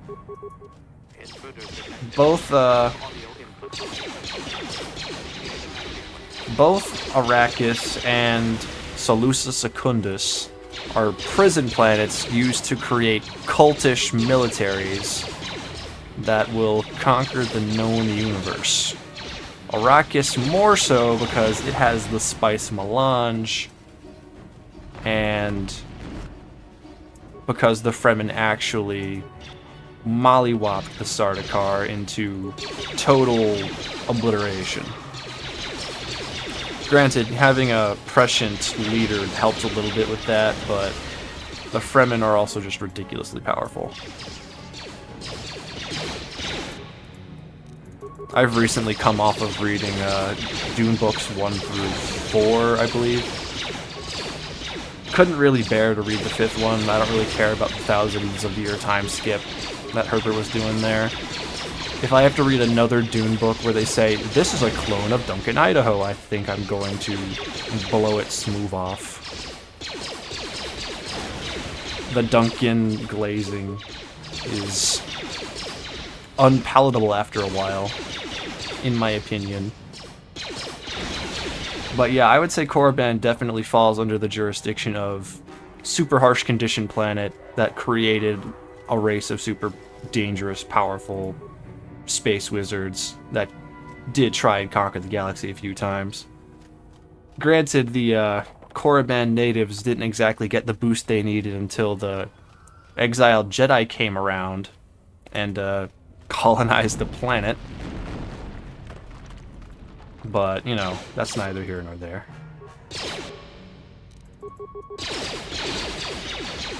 Imagine not being a relevant planet until a bunch of humans colonize you. This is Clanker approved propaganda. Imagine being a pureblood Sithari. More like L-blood Sithari, am I right, guys?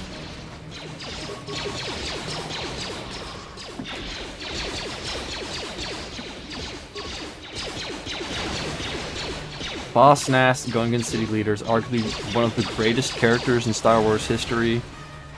I think he's one of the greatest Glup Shittos in Star Wars history. I don't know about the whole character thing you're saying there. George Lucas had full control of the prequels, that's why they were worse. Yup. Yup. He was not told no to anything. You can't tell no to the savior of sci-fi and prequel kind. That's the creator of Star Wars right there. If he wants Jar Jar to be a little out there, perhaps a little stereotypical, then he's gonna have it. Him and his perfect sense of humor are gonna be prominent. Did Dune for a high school English essay. Honestly, if I had liked Dune back then, I probably would have read it too and done it for an essay. It's a very good book. Second book's also good. Third book, interesting. And fourth book is that's just Frank Herbert dumping philosophy on you for its entire read time. Not that that's a bad thing. It's interesting to read, but it's also surprisingly ahead of its time in a few ways, considering Mr. Herbert is a man of the 70s, 60s, 50s, 40s, all of that. He's a boomer. Not even a boomer. I think he was greatest gen. I think it's his son that's a boomer. And his ideas are a little interesting. I like the one Dune TV show that's on HBO, Dune Prophecy. I think it's underrated. Maybe if you put it next to something like Game of Thrones, it's like lackluster, but for a Dune story, I think it's cool. I think it's good. I think it fits very well with the whole Dune mythos and Dune feel of the first book. The politics, the underhanded tactics, the silly, goofy stuff. What is even the benefit of taking on an apprentice as a Sith? They're just going to try and kill you. Well, that's the whole thing. The rule of two was basically an acknowledgement of the cannibalistic nature of the Sith. Like, even if we're going to have managed cannibalism, so when eventually one of us is cannibalized, the stronger of the two will remain and continue the Sith religion. It's a little messed up, but that's Sith for you. Blue elephants, but they actually dye themselves blue. That is a little weird. I wonder if Star Wars had a poetry department since it all rhymes. Not to mention his wife edited the first 3 movies for him when his edits were a mess. Herbert really thought Duncan, Idaho went hard. Listen, bro, we have Duncan, Idaho from Herbert, and we have Indiana Jones from Lucas. I think it's a trend. I think it's a inevitable calamity that you must name one of your sci-fi characters after, well, okay, Indiana Jones is not a sci-fi character. That you must name one of your characters after a state of the United States of America, because God bless. Duncan is much more Dune, more like the Duncanverse. Duncan is just there to show how much humanity has evolved. Man, I don't care. I don't want to see Duncan anymore. How many books can you put Duncan clones in, dude? I don't want him anymore. It makes me not like Duncan. How much Duncan we get. You know, in the movie he's really cool and hype because he has that really cool last stand, but in the book, that's off screen. It happens, and Paul talks about it, but it's not even that big of a deal in the scheme of things. It's a paragraph or more. And Duncan's actions themselves and Duncan's character in the first book is not as explored upon as Lady Jessica's. Not to bash on Lady Jessica, she's really important and really good, really well written. And also the importance of having Duke Leto's character described in the first book. Very important as well. Dune runs on Duncan. Dune runs on the melange, dude. We like the melange. Remember when Yoda went to Korriban in the Clone Wars? No, you mean Moribund. That's Moribund now, silly. Not Korriban. Completely different. Frank's son did write the last few books. The first 6 books, though, that was all Herbert. That was all the man. Herbert was born in 1920. Yeah, he's greatest gen. He's not a boomer. I wonder why Tolkien didn't like Dune. It was just like Lord of the Rings but space. I saw a video thumbnail about how Tolkien didn't like Dune. It's probably because he didn't like how messed up Paul was. Also, this is our doppelganger. Audio input. Audio systems overloading. Must destroy source of disturbance. Must kill sentience. No one hears a word they say. Has the memory gone? Are you feeling lost? Go on, go. My name. We can play this game, so I ask again. Can you say my name? Roger. I'm sorry, little one.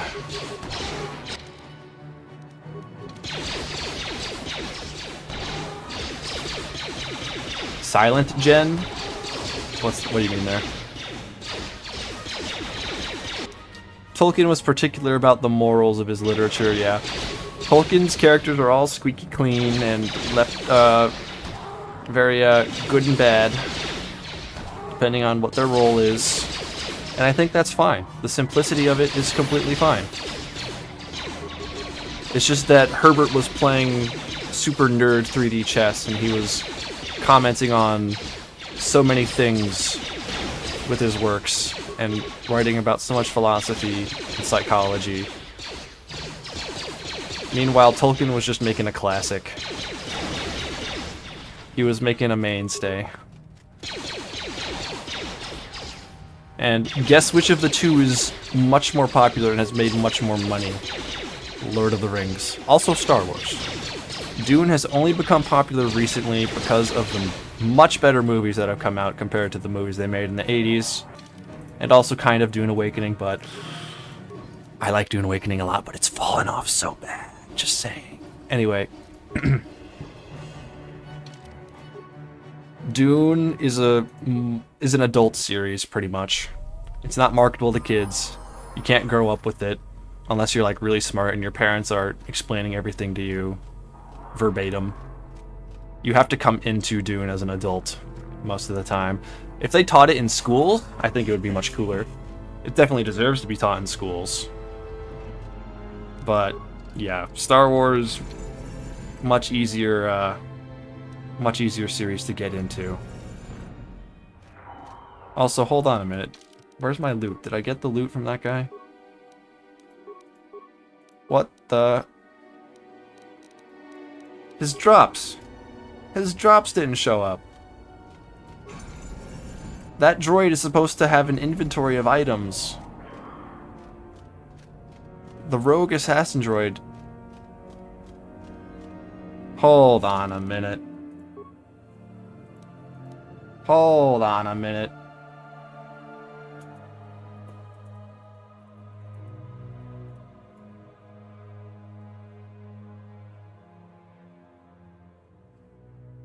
That guy's supposed to drop things and give me big upgrades.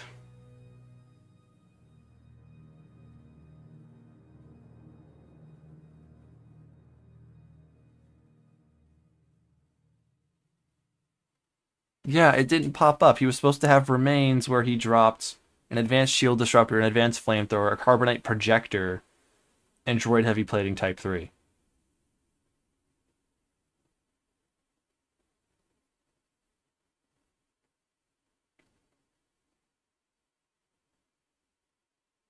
Okay, wait, no. Maybe you have to talk to it, and if you never ever talk to it, the loot never appears? I can't talk to that droid. I can't get its loot because I can't use stealth.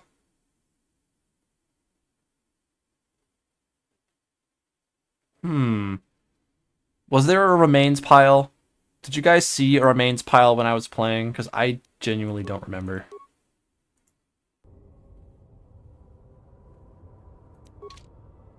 If I didn't have the quest, that's probably why. That's probably it. Oh, the silent generation. Okay, my bad. They were also referred to as that.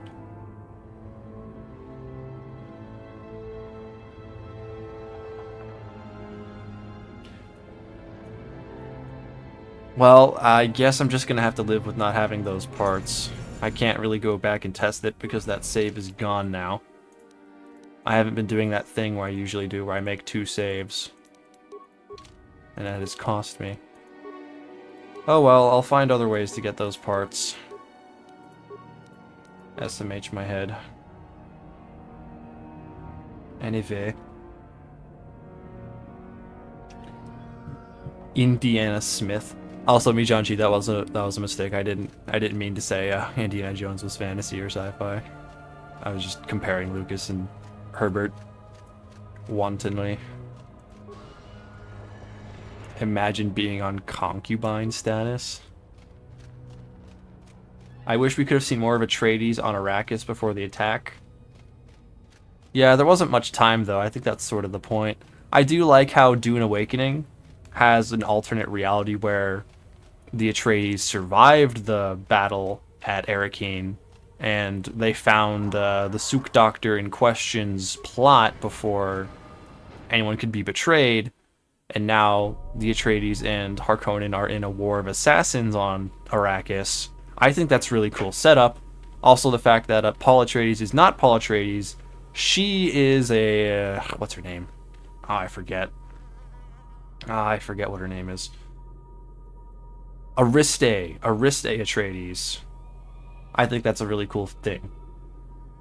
Jessica followed her orders and produced a female heir rather than a male heir.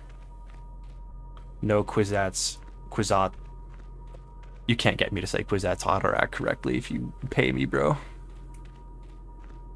Kwisatz Haderach. Hello, sorry about that. It looks like there was a little bit of a delay there. I went offline for exactly a split second, but I should be back now. Anyway, as I was saying, Dune Awakening has a cool AU idea, and I would check it out if you want to see more of the Atreides, because you can join them in that game. I think that's pretty cool.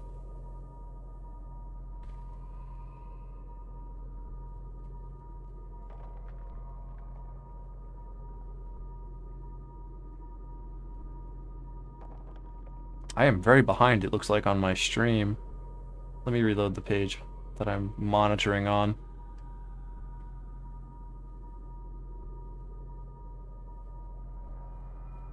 Okay, no, we're good. Awesome. We are good and ready, good and good. Good and good. Good and good. That was a beautiful song earlier. I'm terrible at singing. Game said I'm getting too powerful. Yeah, that honestly makes sense. Imagine. Can you beat KOTOR as Duncan Idaho? No, bro. I'm not playing as Duncan. Any melee build with a shield on is Duncan. I don't want to do that. Indiana Jones' lore with Marion is absolutely messed up, and I have no idea why George Lucas thought that was okay. No way, and not excusable at all. I love that the droid is just mad that everyone's being too loud, but he thinks you're chill if you have high stealth. Because you'd be quiet. You have to have the stealth... Deadeye Duncan Idaho? No way. Dang it, now I may have to do it. Now I may have to make the run. You first read Dune when you were 13? Heck yeah, dude. The Dune books throw a bunch of terminology to you and make you figure it out from context.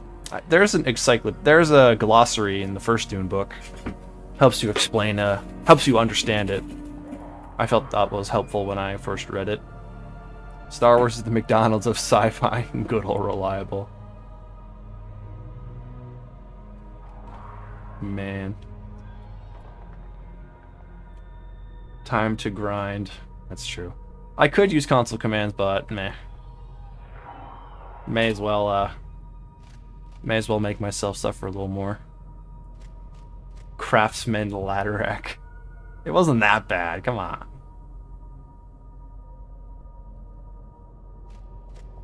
I've been talking the whole time. Okay, good, because I had a moment where my stream said that I was offline for a split second. I was just gonna make sure there was no latency or downtime when I was speaking. Kwisatz Haderach. Kwisatz Haderach. Phonetically, I think I'm even butchering that. Have you been to Manan yet? No, not yet. We're gonna get there, and we're gonna see about the pressure suit. I think it'll work fine due to the fact that it changes your model completely. But who knows, maybe there's a hidden interaction where you have to see your player model in that suit. My chat seems to get behind at times. Yeah, I think I just have high latency tonight, which is unfortunate.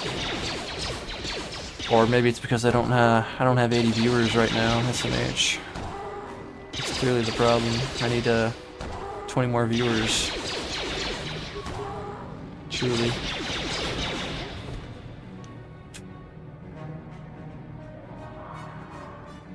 Hey, is a Clanker Ares, yeah, I think I'll be okay. It would be kind of cool if you played as a droid and it let you just walk around underwater without a suit. Obviously that wouldn't make sense because the pressure would still affect your joints and your chassis and all that. But it'd be cool to just have a droid walk around underwater. I pressed the wrong button. I just lost, like, I don't know, 5 minutes. Big shame. Big whatever. I'm stupid. We move on. This is what happens. I used to make fun of streamers who made mistakes on stream and played badly at video games on stream. I thought, no, I would be able to juggle chat and playing games, but little did I know. Little did I know that it's a little more harder than you think, than it looks.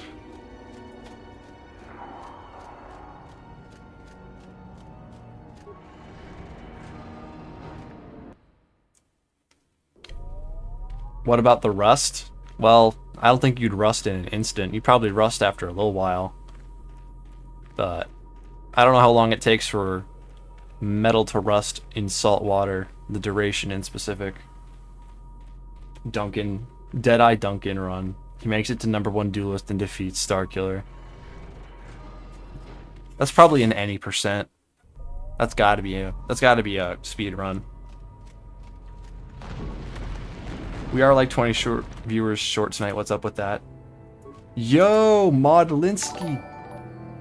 Welcome to the membership. Welcome to the Cool Primate Club. Thank you so much for donating. Highly appreciate it.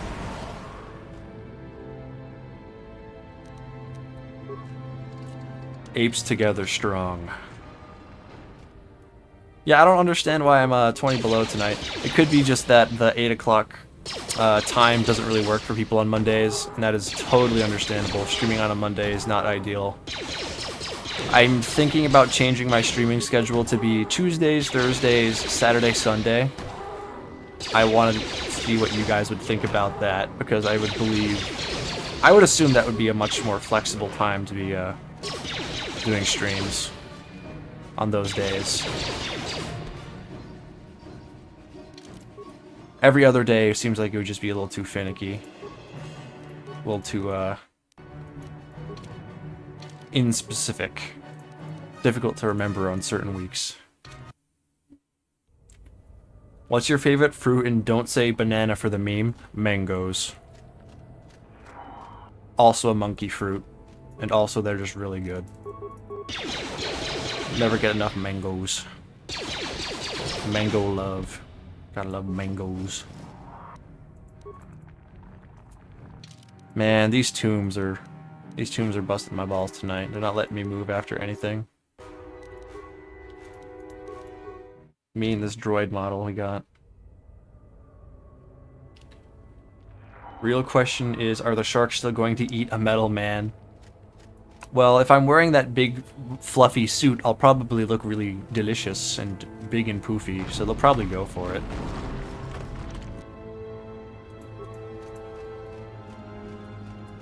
"20 watchers have jobs." Imagine. Imagine. Deadeye Duncan makes it #1 duelist, beats Bendak, and goes through the events of KOTOR 1, only to get woken up by Girl on Two Fingers, or Grug. Oh no. He wakes up and finds Grug beating him in the dueling ring for the first time. Wait, this may be peak. This may be the best thing ever, actually. Nobody needs to boot up spare PCs if they don't. That's a whole lot of effort. You don't gotta do that. Just being here at all and talking in my chat is more than enough. I'm just glad to see I'm glad to see new people tonight. I'm glad to see a new member tonight, and I'm glad to see a bunch of my regulars. That's all I could ask for. You're competing with the NHL and WWE on Monday night. Hey, man. Roger could throw an elbow or two if he really wanted to. Just saying. Kiwis. Kiwis are pretty good. I'd eat kiwis some more. If I had some more kiwis. Friday would be a good night, especially since there's no reason to go out on Friday nights. That's true. I had a hybrid raspberry tangerine a while back. Been chasing that high ever since. Raspberry tangerine. That is some gene editing if I've ever heard of it. The suit makes you friend shapes, and the sharks aren't very good at socializing. I'll be there on Friday with a 6-pack, a bush ice, and a doobie for sure. Yo, bro. Hell yeah. Roger could literally throw... See, exactly. We need to have clankers in wrestling, bro. Would be peak, actually. I have to go back to school soon. And my stream for you is midday. Dang. I guess I'll just have to stream earlier or something. Or stay up even later than I usually do. Also, lore question for you guys. Should a droid be able to see Force ghosts? Like this one right here? Too long in the cold and the dark. Like this fella, this nice individual, this nice gentleman.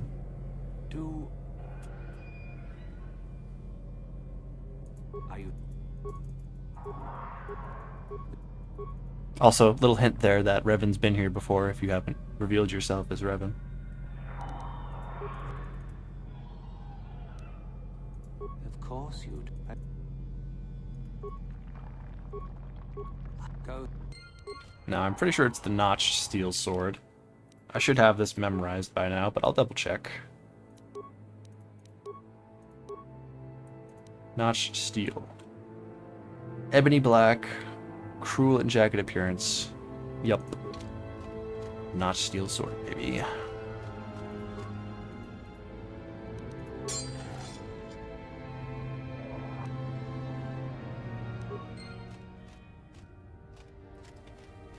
They have that robot combat league, like real steel, yeah. That destroyed me. Take it, and the other blades even. Take them and You're on the West Coast. This is actually a pretty reasonable time. Don't forget to like the stream. Yeah, YouTube's. I've been a victim of that site-wide problem where YouTube is delisting or hiding certain videos that are like rated as 18+. they're testing out a new feature, and they're also messing around with ad blockers and trying to fight ad blockers as well. Long story short, my pacifist video should be performing the same as my normal person video, but it is not. It is receiving a fraction of the views. If it were performing as it was supposed to, it'd be at 40k views right now, maybe 50. It's unfortunate. I really put a lot of effort into that pacifist video. I think it's my best edited video so far. But at the same time, what can you really do but wait for YouTube to finish fixing stuff?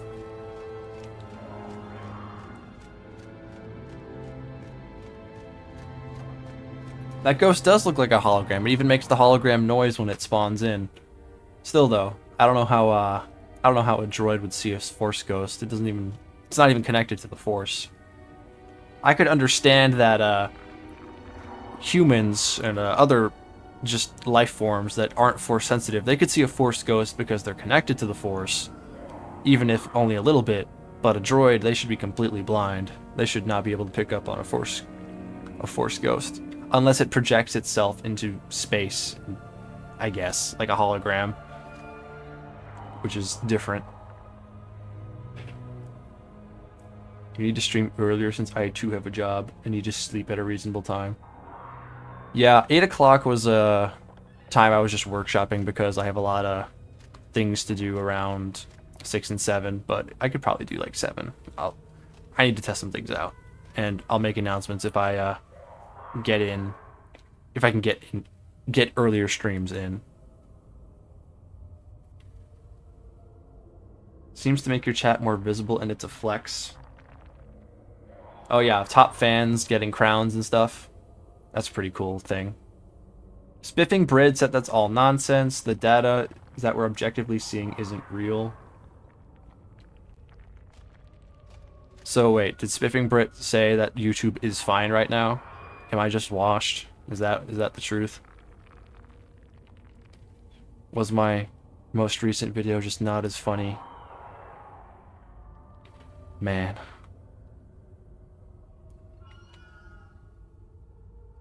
Donut King is #1 right now. He's all powerful.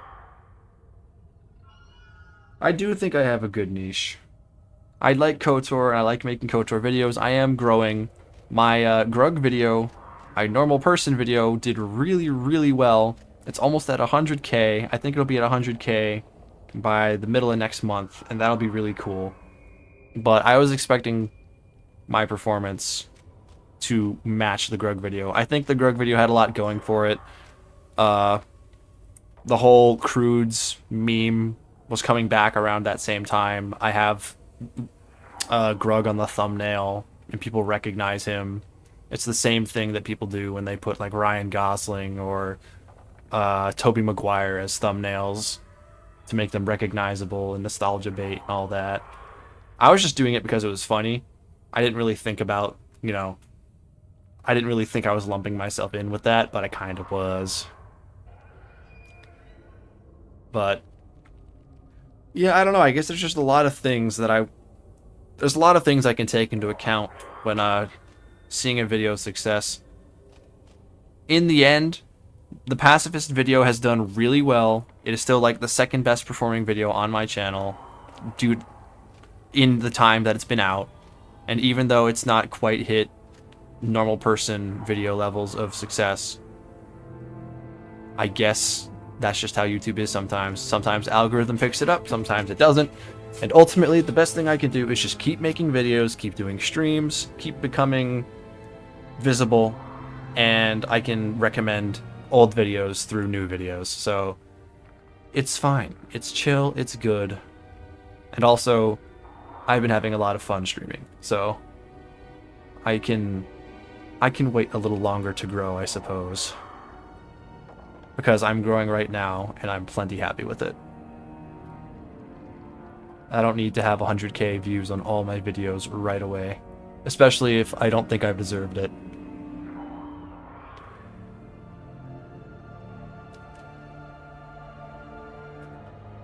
Are you imagining it, or did Yoda have a throwaway line about the Force even being in droids? Maybe. I think so. I think there's someone in chat mentioning that there's a bit of wait, a droid bit a Jedi's arm off and it integrated into its processor. How does a droid bite someone's arm off? Donut's too dangerous to be left alive. Success rhymes with grug. I'm pretty sure I got recommended this channel because of Froggerkist. Froggerkist is very cool. He makes lots of good KOTOR videos. Video was great, but didn't like the thumbnail. That's fair. That thumbnail was a bit slapped together, I'll admit. I thought it was funny looking with the flower and Malik with the blush, but to each their own. Linus and other YouTubers have evidence to support that something else is going on behind the scenes, but Britt said that, nah, it's all made up, and I have no evidence. Oh, I see. You can take a lot into account. But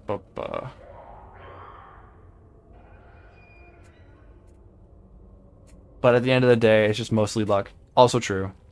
You think KOTOR Remastered should keep the Force Sprint power or more traditional sprint? I think, I don't think KOTOR Remastered needs a sprint button. Force speed is more than enough. OMG, the Emperor gave away $8.99 memberships. Yes, those are the ones that he gave. Those are the memberships that Hadrian gifted out the other night. Complete legend. What a hero he was. And so many people in this chat now are members because of him. That's so cool. IMO. And now there's going to be so many people who are members commenting in my next video with big bananas on their names. And I'm going to be writing down everyone's names by the end of the month who is a member, so that I can write you all down in my video and have you at the end. And also, I'll probably get some member-only polls set up. Lots of other perks. You guys should check out the perks that you have with your memberships now. I can actually read them out. Why not? I'll open up a tab. Sorry if I'm stalling the gameplay a little bit. I like going on tangents. I'm going on a lot of tangents tonight.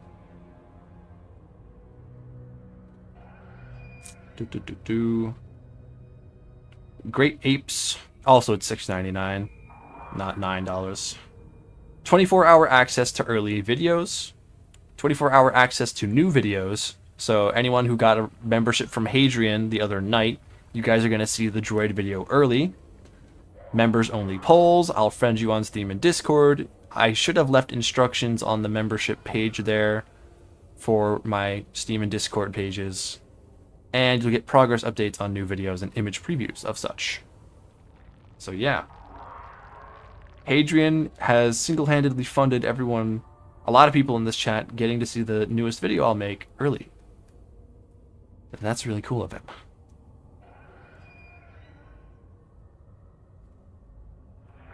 I'll keep doing what I'm doing. And I'll see what happens. Oh, Goose dethroned Donut King. They just have to keep fighting it out in chat now. Oh no, they have to keep chatting in my stream. Making playlists that are easy to binge might help. I did make a new playlist recently for the I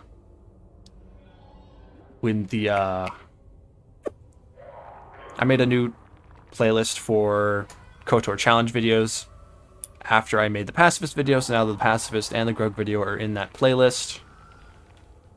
And the KOTOR series that I made, the KOTOR 1 series, is its own playlist as well. And of course, it's got the movie in there for people who just want to watch the whole thing. Ultimately, I just need to keep making videos. That's the final point of everything. The more I make, the more I'll see. And I am okay with it. I am prepared for that. I only have 11 videos on this channel, and that is not enough. I must make more KOTOR videos.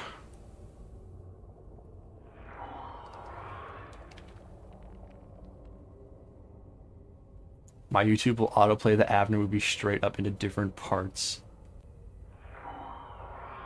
Yeah, I think I've had that problem too. My video kind of just starts in random places. I have to see what's up with that. Like even when I go up to my own home page, the Grug video just starts at random places. I don't get why. Why? Bro didn't get 1 more billion views and now he's falling off. True. True, man.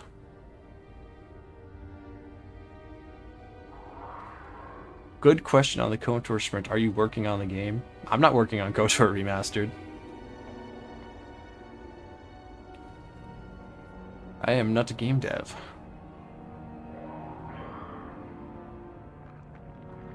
Roger does seem to love standing around. Yeah. That kind of just happens sometimes. Aren't all my videos challenge videos? Well, I have the series and I have the challenge videos. The series is a challenge, but it's over as a series. Over a few videos as a series. So I could put the movie in there as a challenge video. Maybe I'll do that tonight. Anyway, I'm gonna keep playing the game now. So, the spineless... Isn't it now?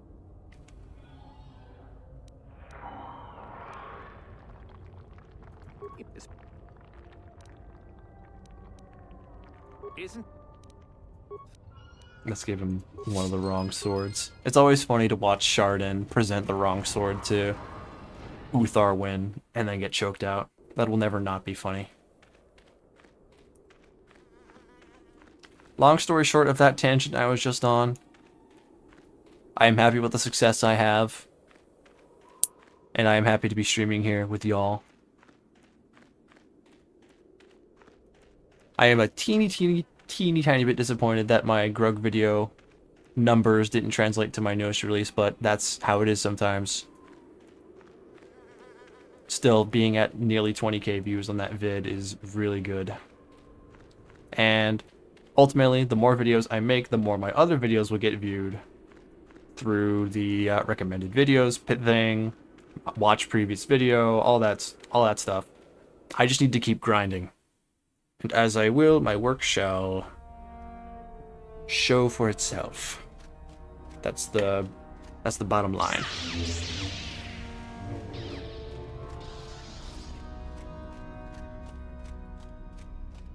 There have been no democratic processes. Mod Lint, bro. Thank you so much, Mod, for your support. Gifting 5 donations. Look at... Wow. Thank you, sir. Thank you so much. You're the best. Very generous. And now all those people that got donated, all those people that got donations, they're gonna get to see the video 24 hours early. Deception, and you did not even make an effort to verify the sword's authenticity. Master, what do you mean? There is no... Very epic. Very excellent. Be gone.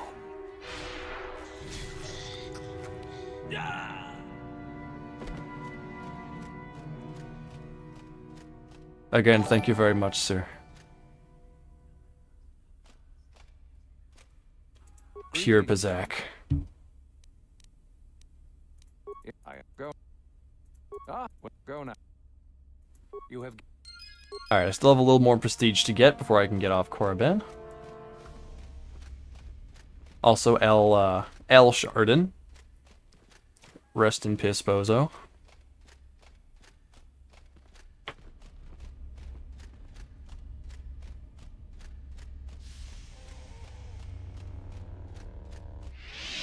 Your internet alt. Oh man, Goose and his internet, bro. It's working against you. It's trying to fight you.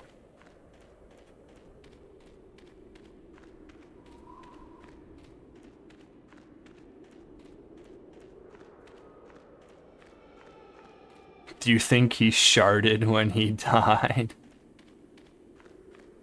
Yeah, probably. They just didn't show it on screen because they were worried about the rating for the game.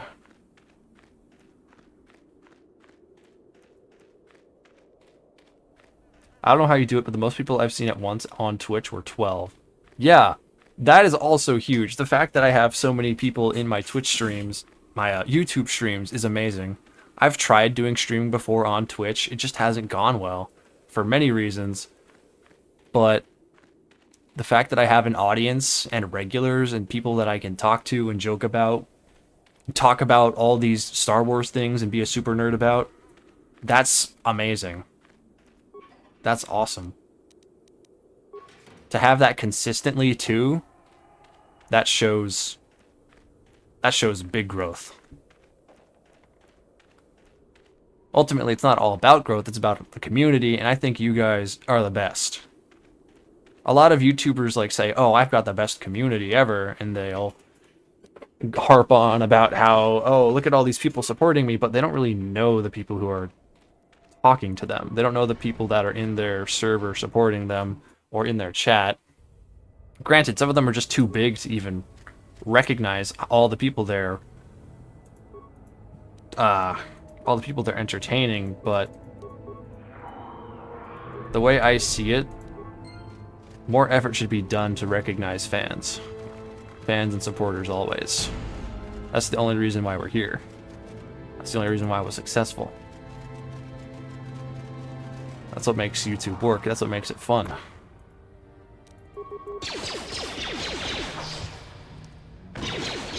So, again, thank you guys all for being here at all, listening to me rant about Star Wars Dune, and forget basic details about the plot of this game that I am playing right now.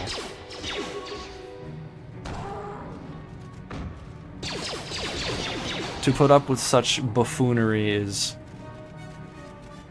a virtue.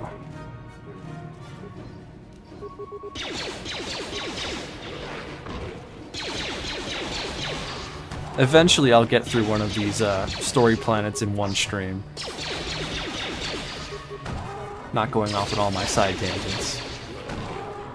Is the poison wine going to work for you on the old... Now that I think about it. Yeah, I shouldn't be knocked out by the nerve toxin that the old headmaster's about to use. But unfortunately I will the cutscene will play anyway. If I know anything from the previous droid cutscenes, my character model isn't going to fall down, it's going to stay completely still. And that'll look really funny, like it'll look like nothing actually happened. But it'll still play through like normal.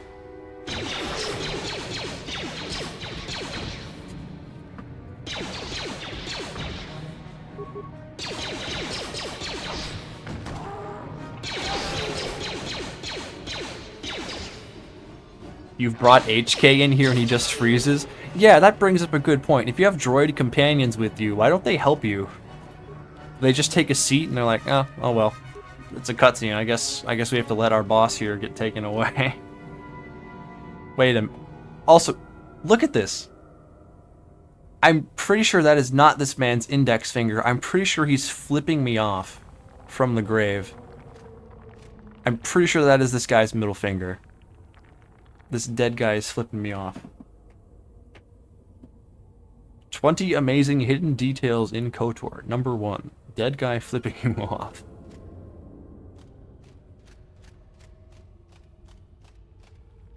Amazing.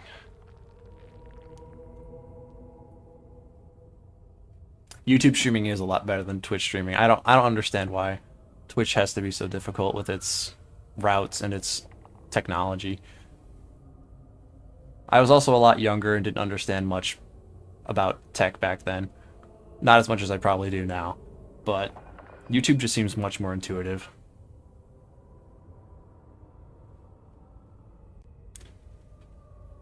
What else? These challenge videos are more interesting because of the story you make and the engagement with the community. Yeah, that's what I try to do. I am glad that it's working. To be fair, power went to my head pretty quickly. Ah, no, you're the king. You're the donut king. You could never be corrupt. Massive stream, low taper fade. Nah, bro, I'm not ninja. Questionable topics in the chat. Yes. The more questionable topics in this chat, the better. Don't quote me on that. I mean that in pure engagement. Pure engagement point of view. Oh no, the crab droid's been fighting all by himself. He's getting cooked.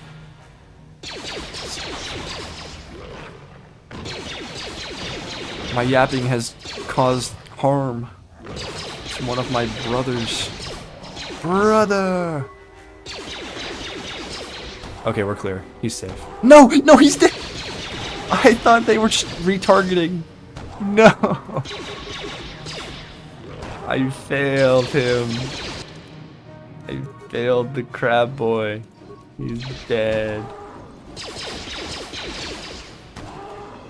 He fought well against overwhelming odds. Can we get an F in chat for the crab boy? Juhani's cousin. Rip crab boy. And at least one viewer with a different gender. Impossible. No, that's impossible. I may try YouTube soon then. Oh yeah, absolutely. I can recommend it. YouTube is a lot of fun, especially if you know what you're doing.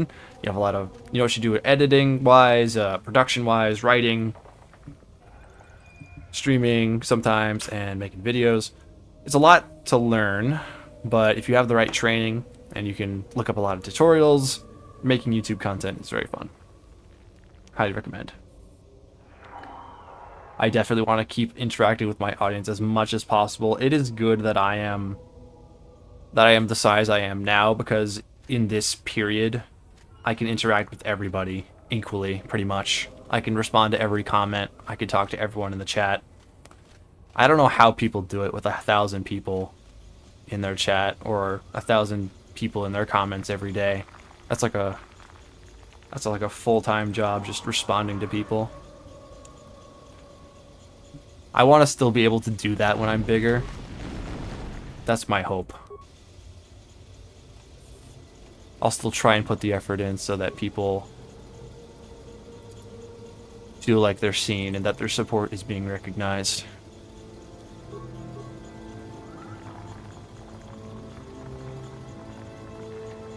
Am I gonna fight Jorak or not? I'm gonna try him. I'm gonna see what I can do. And if it turns out to be utter, abysmal, terrible, bad, then I'll reconsider. I think his Force Lightning may do full damage on me, and maybe extra since I'm a droid. So we'll see if that outright kills me or not.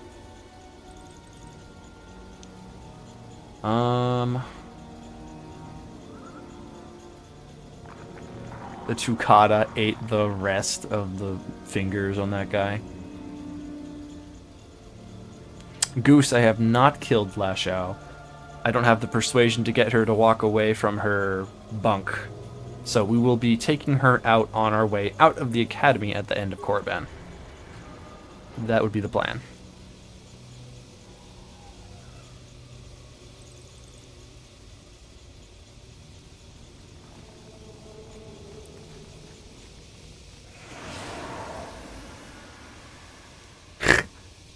Donut King tried to steal Goose's chat spot, and he came back immediately. See, look, I didn't fall over. That's exactly what I said was going to happen.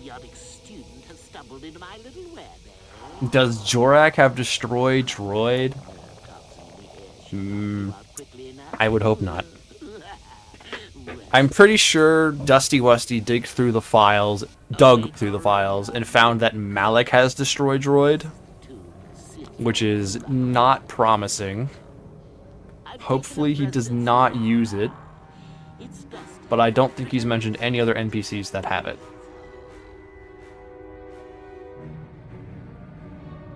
You are definitely Malik to Goose's Revan, except you will never steal the #1 spot. They're fighting in the chat right now, the two destined heroes clashing. We have lore in the chat right now. Poor lad. He's had a hard day. My name is the head of the academy, so I'm sure you've heard of me. I like how my droid is just completely okay, and he's still sticking Jorak Oln up. Liar! Yeah.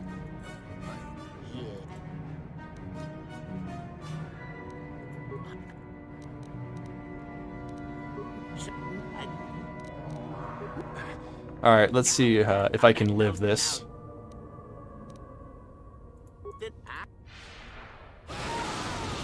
And so we come to round. Well, the lightning effect still works just fine. Let's see. Ah, yes. Still going? All right. Last question. Well, I'm not dead. Now, What do you know? what? Mutiny. Oh wow, that really almost killed me. That damage was really, really high. Yikes. But we're fine. That's what matters.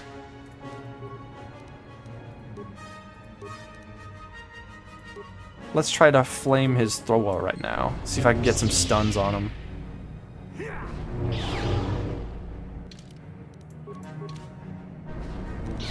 Haven't used my flamethrower enough, in general. Well, I guess I'm using a shield disruptor, actually.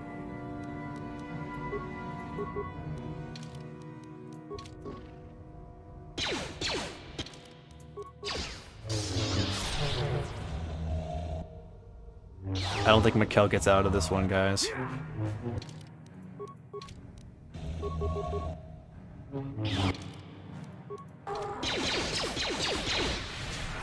Oh yeah, Mikkel's not living this. He's been force killed. And drained. Yeah, he's cooked. We're having a really bad Korriban run right now. No one is gonna live. Everyone's on the list. Even if I didn't even put them on the list, they're on the list. Alright, thankfully Jorak Oln didn't use any of his force powers because I still have the droid tag. His AI was tricked into thinking I was untouchable. So thankfully, I'm okay. I am a-okay, fellas. Look at my friends, the meatbags, embracing together.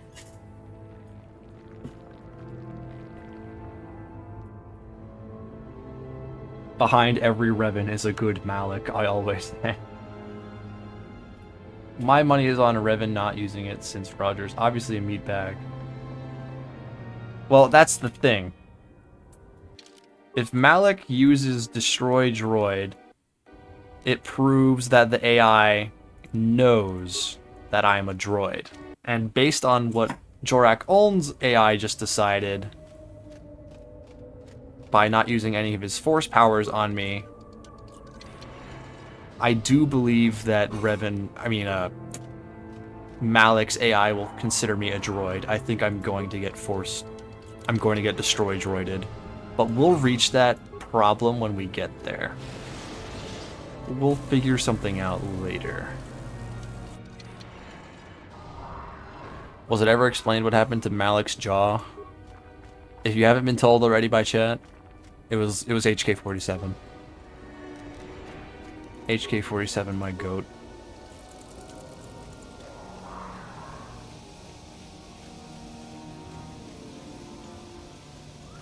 Do I have any of those things that rhyme with Grug? Of course, I just didn't need them. I've got to use them when I really, really need them. Anything that rhymes with Grug is of higher value.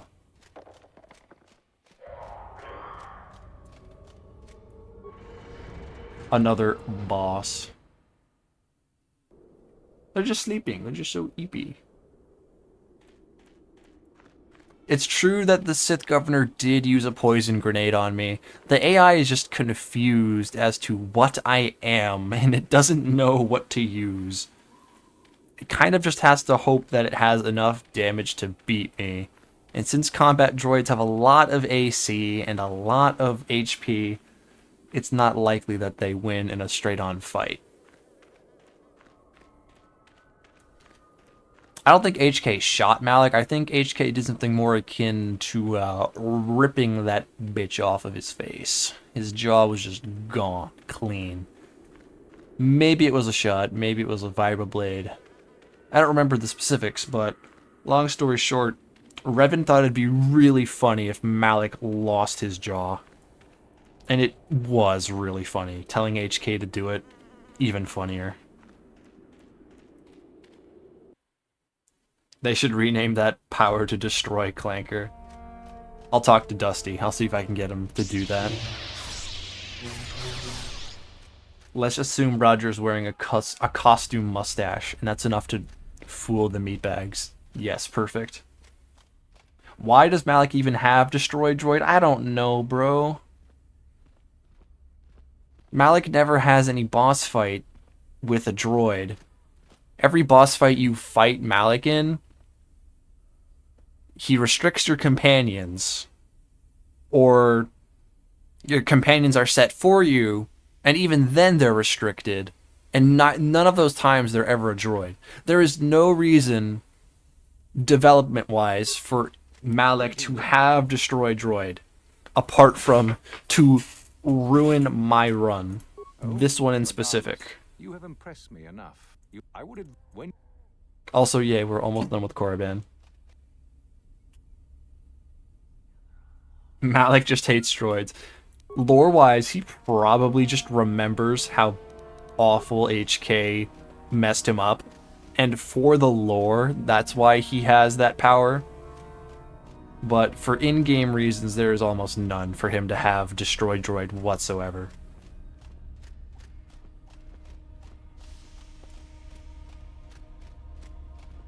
But who knows? Maybe Revan was actually just a clanker the whole time, and we were not privy to that information. Also, I'm very proud of myself. We're gonna complete a planet in one day. One stream. Usually takes 2 for these. Malik just hates Ultron mains. It's true. I did not poison Uthar. I could if I want to. I've got saves if it's too hard. But I have a feeling the fight won't be too hard. Especially since I'll have Euthora on my side. And then I can kill Euthora afterward because she's on the list. You know. Typical Sith behavior, am I right? Everyone's on the list for calling me a human. That's just how it is. They should have thought about not calling me that.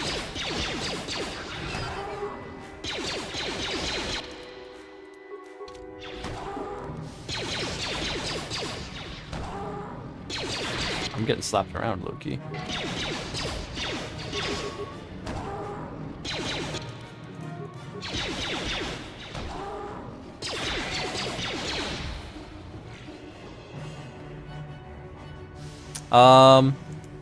Destroy Droid, I don't think it's one of the powers that works with the Jedi pods. It may be, but I don't I'd have to look it up again. Off the top of my head, I don't think I've ever used Destroy Droid on the pods. No, wait. Yes. Yes, it is one of the powers for the pods. But Malik just goes into a cutscene to destroy the pods and heal himself anyway, so I don't think he would ever need an on-the-fly pod destruction. Maybe on a higher difficulty he would do that, so that the cutscene doesn't give the player time to work on anything, to heal or buff up. That would probably be a cool, like, honor mode thing, if they make the remake and they make Malik harder that way. By making it so that Malik heals instantly every time his HP is brought down.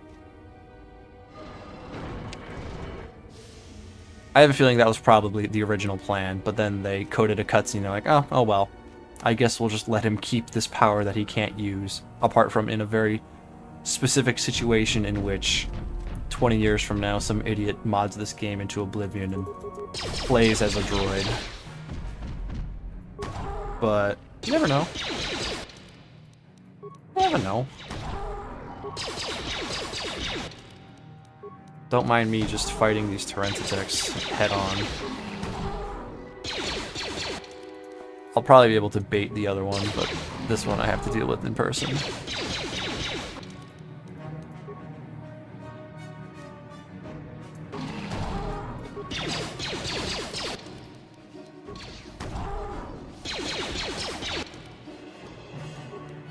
There's an entire story happening in my chat right now. An entire saga. Dear Lord.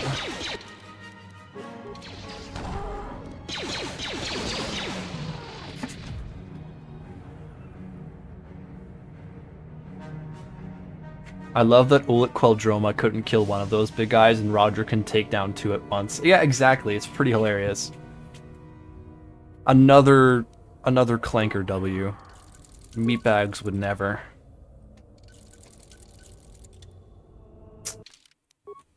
Also, looks like I'm stuck. Korriban, man. Lagging me out.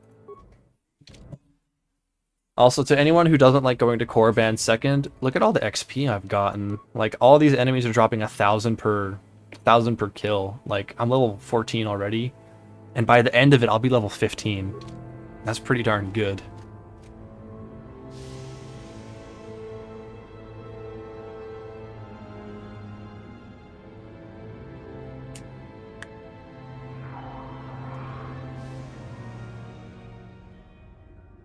You can poison both Uthar and Euthora? That's like some cartoon. That's some cartoon stuff. How could they both not have seen that coming? Yes, Ares, it is possible to turn Karth into a Gonk droid. I could do it right now if I wanted to.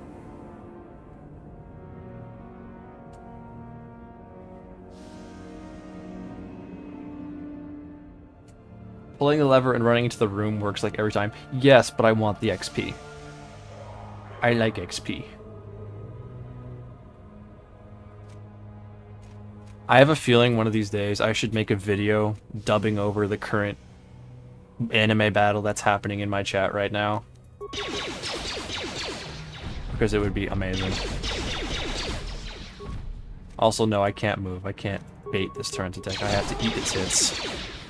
Huge.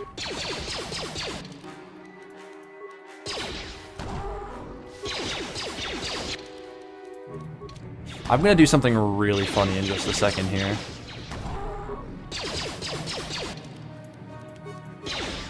Give me a minute.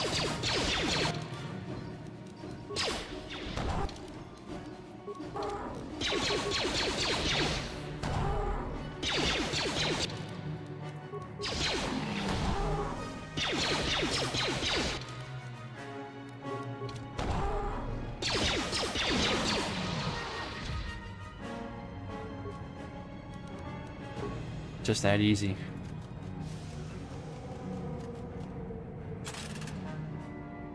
Cell is Hadrian maxing right now? Yo.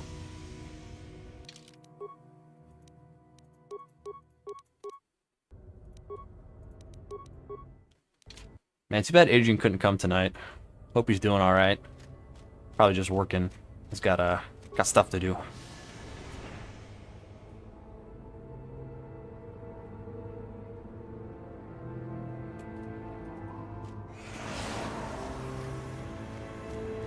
Hold on a moment. We're gonna do a very important poll right now.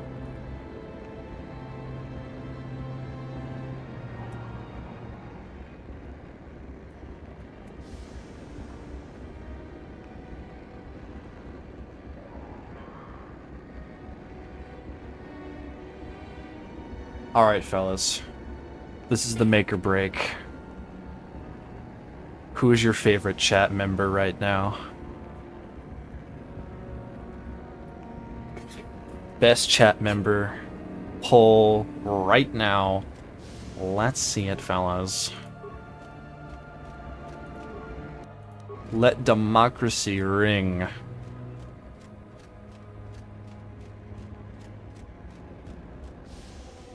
You love polls. Your mom dances on them all the time. Good for her. I hope she's doing well and is living her best life.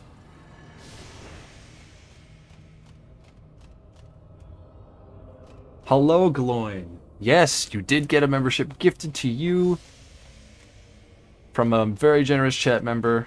Allow me to scroll up and get the exact definition. The exact name, Modlinsky. Modlinsky donated 5 gift memberships to lucky chat members. He's awesome. Thank him for being a Chad. We love Modlinsky.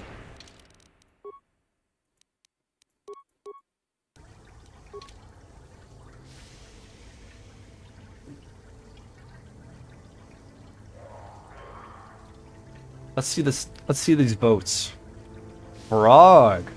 Frog is winning right now. 14 votes. He's got nearly half of them. Oh wait, Arbiter's got number 3 now. I think Goose may have to be taken away from the poll. I don't know, guys. Richard Williams with the $5. He's voted for Donut. I don't know, guys. I think that makes Donut the number 1. What's the poll for? Oh, we're just messing around this time. This is just everyone's favorite chat member right now. There's a battle going on between Frog, Donut, and Bird, Goose, over who has the most chat XP right now. So I just made a funny little poll. This isn't really important to the game. It's important to the chat.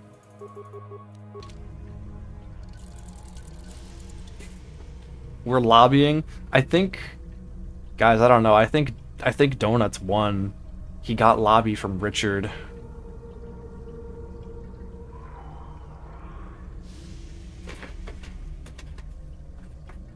Richard has taken and he's number 1 too. I think we know what this means, fellas. The poll results are unimportant. Richard has taken everything from left field.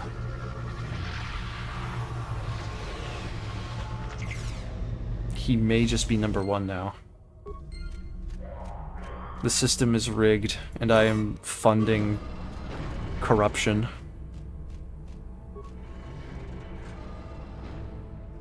By democratic process, you have become a tyrant. Yes, that seems to be a running trend in my chat room. This is really like a whole anime arc. 3 rivals all fighting over who can become number 1, and then all of a sudden, oh my god. Arbiter K with a steel chair. 5 gift memberships. Oh my god. Where's his number 1? Where's his number 1? Where's the XP?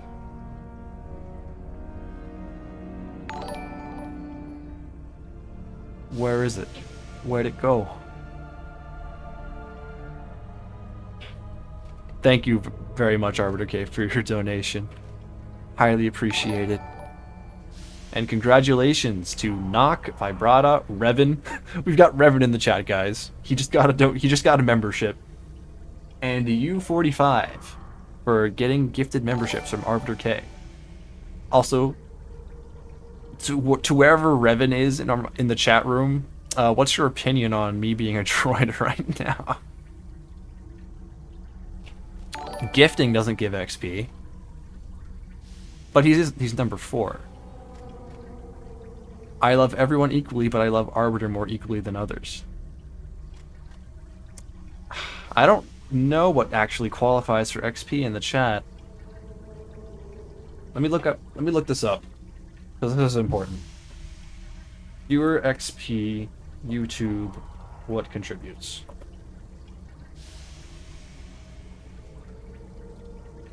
How the leaderboard works: ranks viewer engagement, earn points by actively engaging during the stream, For example, live chat messages, super chat, super stickers, or GIFs. So yes, GIFs do contribute.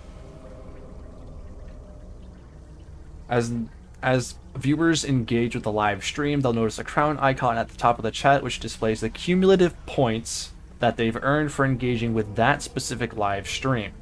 Clicking on this icon will take viewers directly to the leaderboard and see the top 50 engaged viewers. The top 3 engaged viewers even get special badges next to their name. Yeah.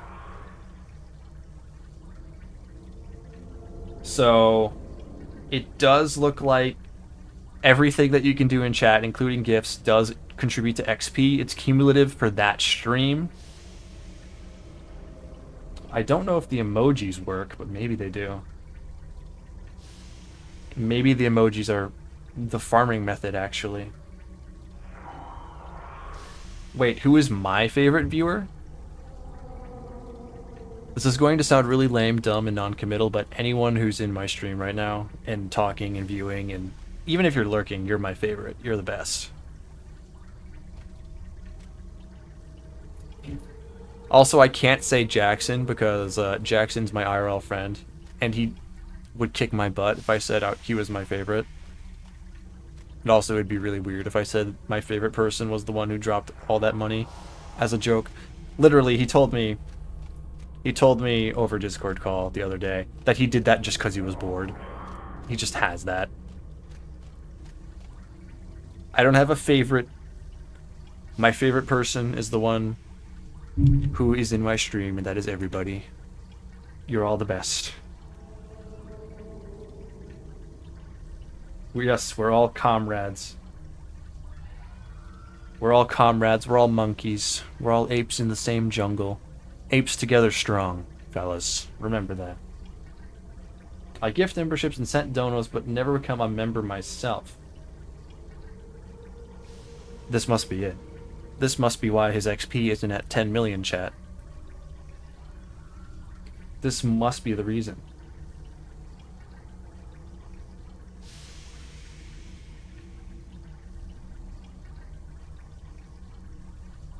But are you guys actually getting XP from spamming emojis? I feel like that'd be like such a broken method. You could just click on that button a million times a second. The Force has served you well. You took a great risk in acquiring the artifact. You used your mind and your power. No peaceful meditation, no pacifism. 10 million power in Rise of Kingdoms. Not what?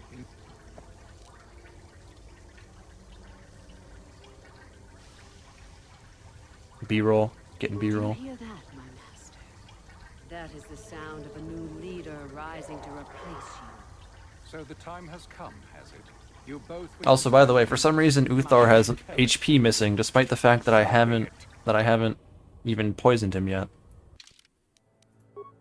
Don't know why that bug's there, but we'll take it.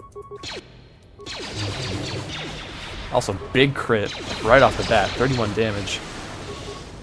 But not when he reflects my laser just right back at me. Oh, big damage from him.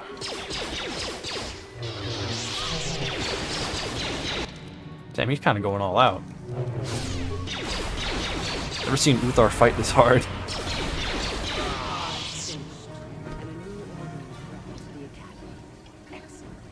Euthara's really about to turn on me after getting her shit rocked by Uthar. Like, oh no, a wounded Sith wants to fight me. Then you should have no trouble defending yourself, for what it's worth. Oh, never mind, she's full healed. Whatever, dude. I don't know why Euthara is significantly less dangerous than Uthar, but she is. Like, no trouble at all. You are too strong for me. Gather your hatred and strike me down if that is your will. We're trying to decide if YouTube is really clever or dumb for implementing the chat XP system. I think it started on Twitch, so they had to copy it. Any kind of engagement and buttons and widgets they can do to make people engage with the stream, they'll add it. To the detriment or to the benefit of the streamers. Like, that hype button YouTube has now, I don't think it's... Some people are complaining that it's, like, too much. Like, why add another thing to YouTube's heads-up display? And people are questioning its function. But I hear it works. I hear hyped videos get really high up in the recommended leaderboards and whatnot. Smart from a business standpoint, but creates a lot of inequality if you don't have a lot of viewers spamming $5 donos. Yeah, that is also true. It is a little pay to win to get to the top leaderboard there. That's why it's very important for streamers to acknowledge everybody who's supporting and talking at all. Because if a streamer's only talking to the people who are donating money, it gets really shallow and really unfun really quick to be in a stream. Especially if you can't even talk in a stream unless you're a member. There are so many YouTube chats that are member only. That is so not chill. Uthar took emotional damage from that hot Twi'lek goth while you were busy. Yeah, I guess so. She is the apprentice, so she does get a little weaker, I guess. Yes, YouTube does get a cut from every donation, and it's quite sizable, actually. Which is understandable. I think it's like 15, 20, 30%, something like that. I'd have to look into it again. It's in my information. They told me specifically in the contract. Well, not contract. They told me specifically in the terms of service how much they get and how much is taken off from tax. I don't know. I'd have to look at it specifically again. Uthar is the local manager in an organization that encourages killing a superior that seems weak. Of course he's stronger than Euthora. Yeah, but like, you know, I would expect Euthora to be, you know, close, but she's nowhere close to Uthar at all. This is all about class, equality, and ultimately everything we say is in good fun. Exactly, that's the point. Democracy's ruining this chat? No, never. Democracy is perfect and glorious, and it would never ever go wrong. There's no such thing as corruption, ever. Never. I would absolutely take emotional damage if I fumbled Euthora. Richard. Me too, bro. I understand. Euthora is just so bad.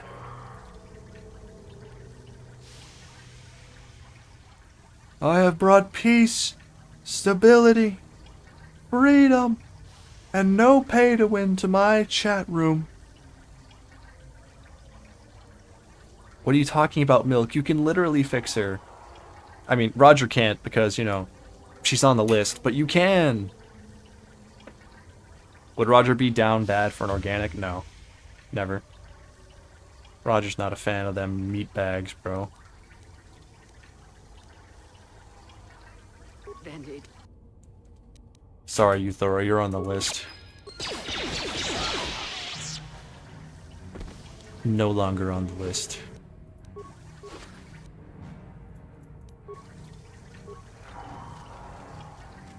The victory waddle. That gets me. Didn't even need to poison Uthar. Just fought him straight up. With a little help.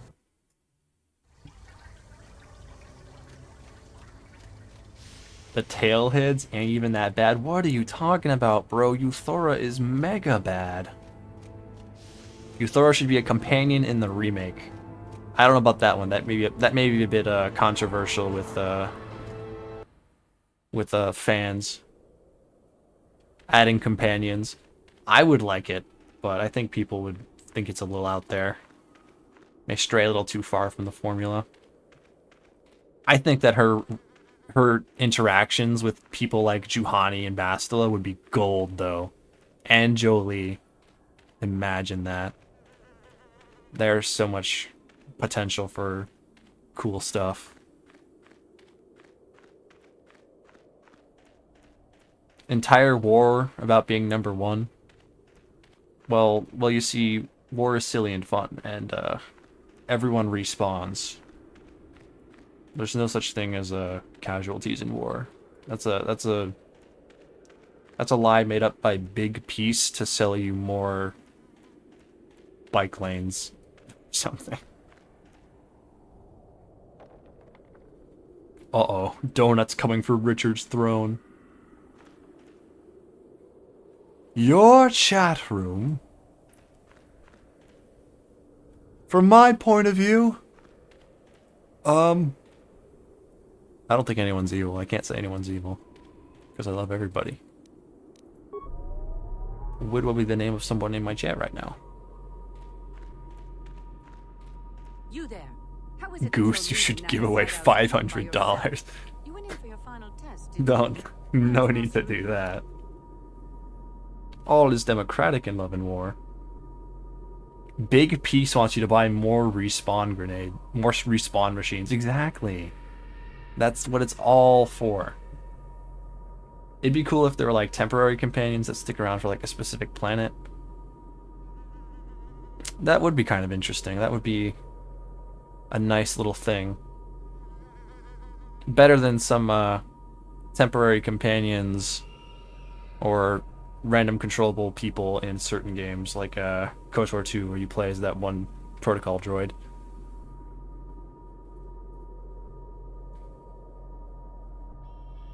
From my point of view, your chats are cringe. No, it's not possible. There is no cringe. It's all peak. What?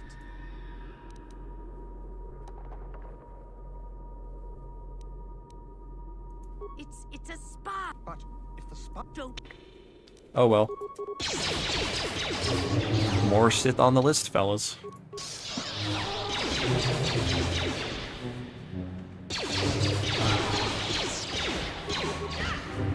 And now we will begin what is most certainly the most light-sided of light-side campaigns, actions in this game, and I'm going to kill everyone at the Academy for XP.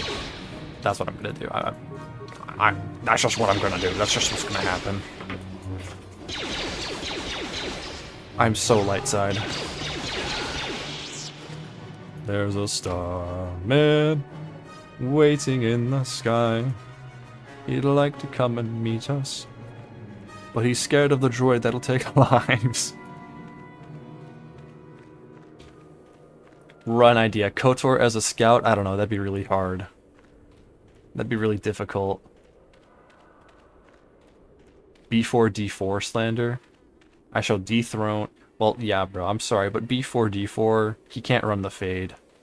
He doesn't run band to band. He doesn't even have the aura. He's not rizzed up. He's not Giat in Ohio. He's just not the Rizzler, dude. Also, I don't apologize for the brain rot. I have to have a little bit of it to keep everyone on their toes, you know?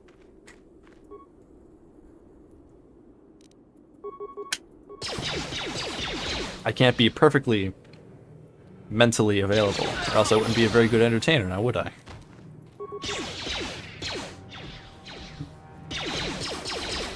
One cannot be sane and funny. It is mutually exclusive.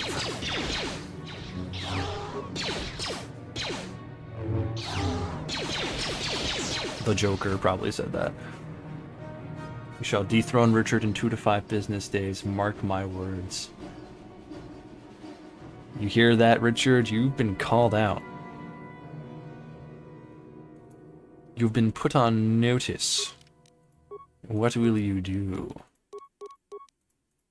Oh, finally, another feat. More HP, please. Thanks. I want to see how much HP I have now. 253. Wow. I think Grug only had 300 at the end of his run, so at the end of this run, I'm probably gonna have 320 at least. At least 360. Gotta be at least 360.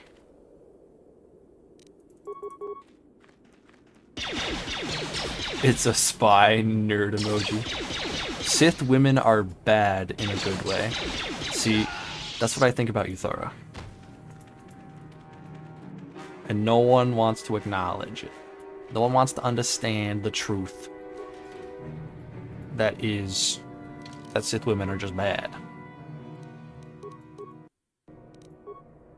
They just are. There used to be a thumbnail of Roger with the peace sign painted on his head. Yo, he's literally Peace Walker. Peace Walker Metal Gear. He's Woodway Metal Gear. Only the cringe are free. Some old lady from KOTOR 2 told you that. It's true.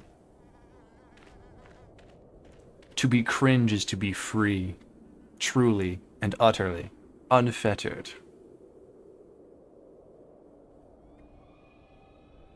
I'm such a pacifist, I made sure that there'd be no more war.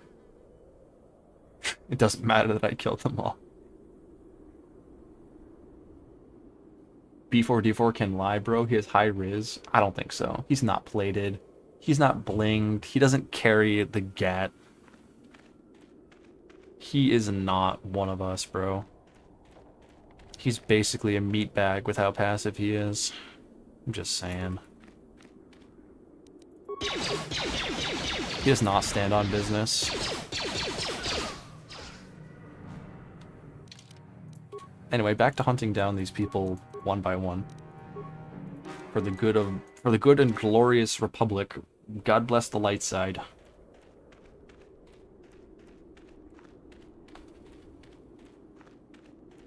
It's outrageous, it's unfair. I've engaged in this chat from the beginning of the stream, and yet YouTube will not grant me XP. They're keeping you down because they know you're too powerful, Goose.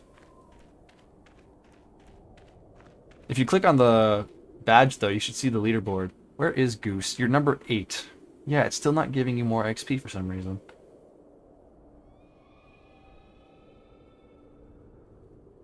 I wonder what the thresholds are. There must be like a spreadsheet someone's made about how much XP every action gives. If there's no evidence of the war crime, was it ever committed? True and real.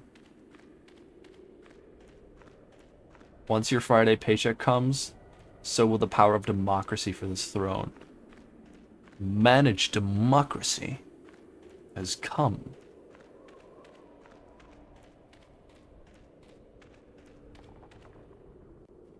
Every day there's a new ruler in the chat. Sometimes it's Hadrian. Sometimes it's Richard. Sometimes it's Jackson.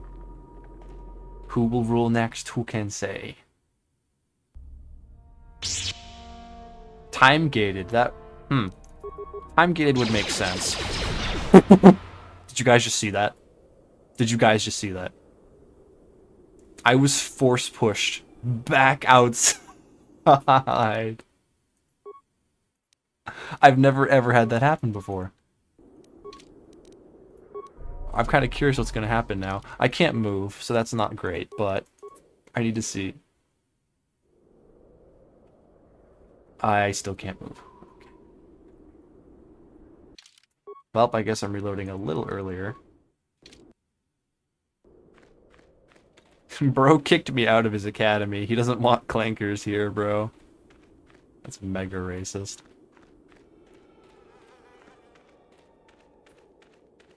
I got kicked out. Get out! That needs to be in the video. It may just be. I think I gotta do it.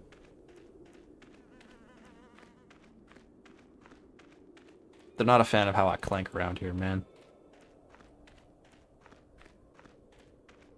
Doc Bones! Take my super credits. Yes, for democracy. Thank you, Mr. Bones. Thank you, Doctor. Thank you, sir.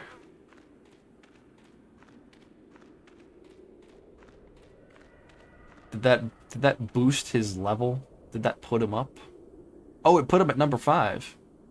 So I didn't know what XP he was at before, though. So I can't say for sure how much that did.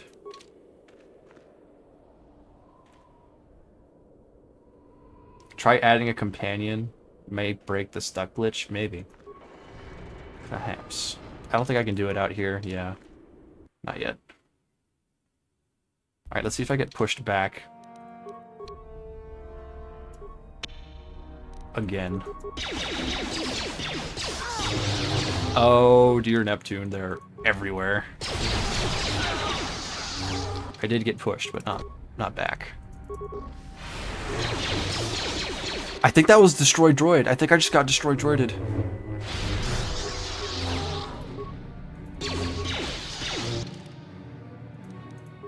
She didn't use it again on me though, so that's reassuring.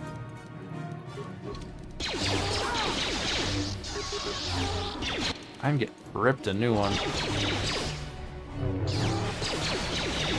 It is a good thing I have all this HP to work with.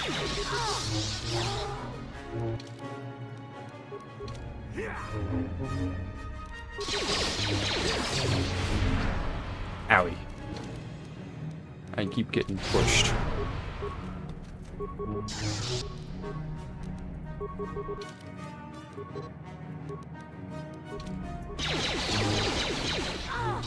You know, something I wonder about the KOTOR remake is if they'll allow out-of-turn healing or not. It would make sense if they didn't. But also, I think people would be mad if they got rid of it. Maybe there'll be a legacy mode feature, kind of like how Metal Gear Solid Delta did its thing with the end boss fight and how you could cheat with that with an Easter egg.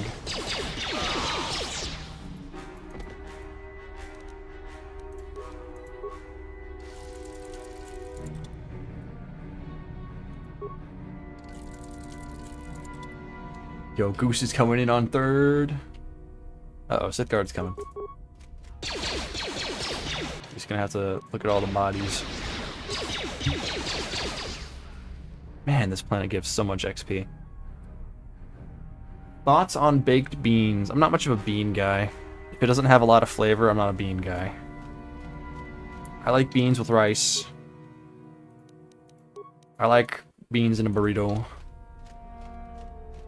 But if it's just baked beans, not really my thing.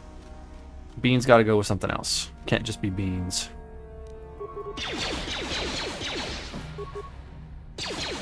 But at the same time, I know baked beans are supposed to taste different. I just don't like the look. I don't like the way they look. They put me off a little bit.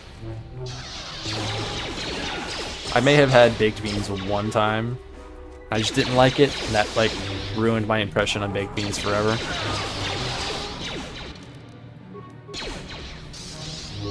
I guess someone just has to make me some really killer baked beans. Change my mind. That was just lightning. I don't know, it looked like it had a different animation when it was used against me. But if it wasn't Destroy Clanker, then it wasn't. I'd probably be dead if it was.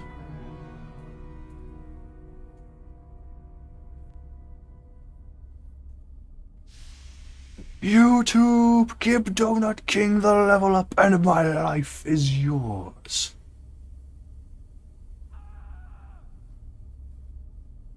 This is a canon event as far as I'm concerned. Hello, Thomas. Welcome to the chat room. Refried beans? I like refried beans. I like Mexican food with refried beans. Definitely prefer. Avner, oh no. You're right. The ELO machine is happening in my chat right now. That's exactly what this is. Darth Malik is using the ELO machine to make my chat fight against one another, turn against one another. That's what it's been the entire time, and it was hidden. We didn't understand. But now we know. I wonder if there's a way to change the chat rankings to a custom name, like ELO machine. That'd be hilarious.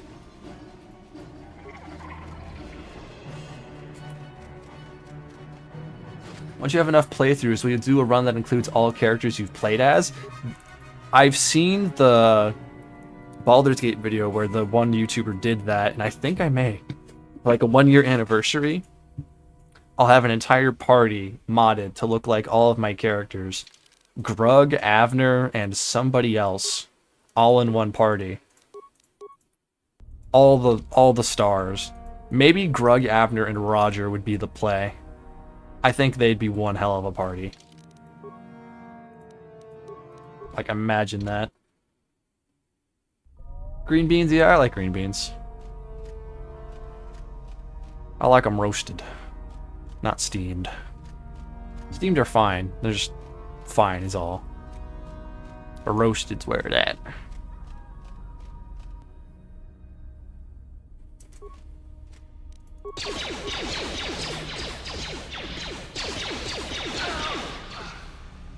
There's Dr. Pepper baked beans in a can. Ew. Ew, no, gross.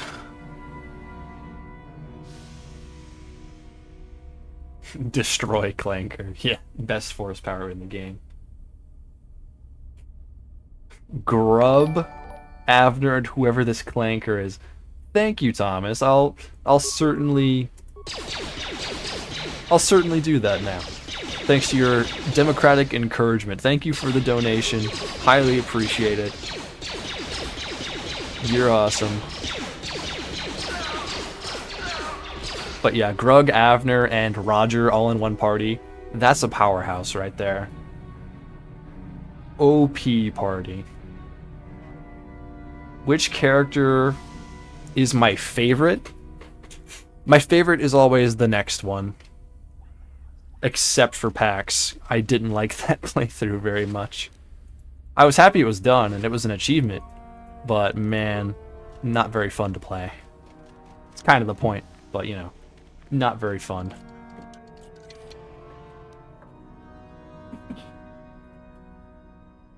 Avner would have one heck of a time trying to keep Grug and Roger from killing everything. Like, I just imagine Avner would be sneaking around, taking his time, playing Metal Gear, being really deliberate with his planning, and then Grug and Roger just run in and start shooting places up. Avner just has to keep up with that all the time. Avner is definitely stronger than both Roger and Grug, but it's Roger and Grug who are instigating all the time. And he just can't stop them.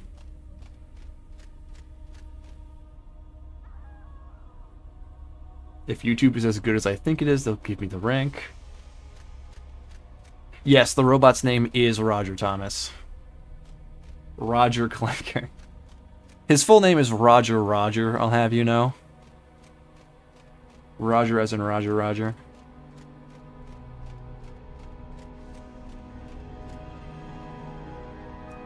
Bro sounds like Tom Brady. My favorite ring is the next one. I was actually referencing I was referencing Agent 47. Because I've watched a lot of Agent 47 gameplay videos of this recent game. And I thought that it was in all of his very good dialogue where he's talking to his target. It was one specific target he was talking to, and he asked, "Oh, well, what's your favorite job, or who's your favorite client?" Always the next one is how he replied, long story short. The way that Agent 47 is able to lie, but also tell the truth, is really cool. I should really play those games. I'm not doing a very good job of describing it, but if you look up the latest Hitman game and look up all his cutscenes and his dialogue with all the targets he has to take down, it's excellent. Glorious and excellent. Pacifist Shuffle was my favorite bit to edit. For sure. Even though Pax was not my favorite character, the Pacifist Shuffle is the greatest gimmick, and it has the best license-free music that I found. I like that music a lot. I would probably put that in my playlist. Grug hates Roger because he hates droids, and Roger hates Grug because he's a dumb meatbag. Grug Roger enemies, the lovers arc? No. They're just making out sloppy style. But then again, if Abner can find chicken nuggets and chalky milk, he could probably get Grug to do anything he wants. Exactly, that's how Abner would control him. Did you look up oral knots at all? I don't think so. No, I don't believe so, no. Still need to do that, it's on my list.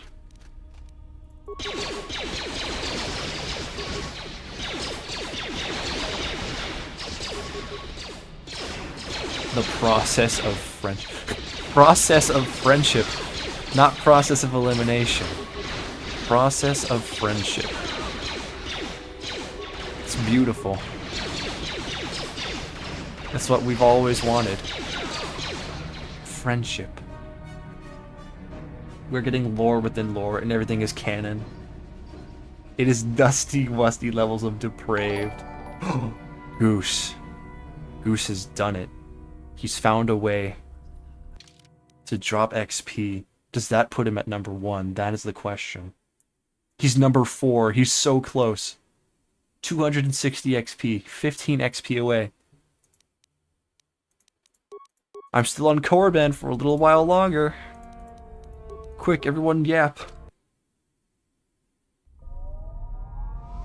Anyone know how to contact the Geno Haradan? Geno Haradan? The Geno boys. Asking for a friend. I don't know. I don't think you should do that. They're kind of mean, those guys, you know. Could the Grug, Abner, and Roger party exist in KOTOR 2? That would be peak, actually. That would be a really good first anniversary video. They all make it to the sequel? That would be pretty awesome, actually. I'll heavily consider that.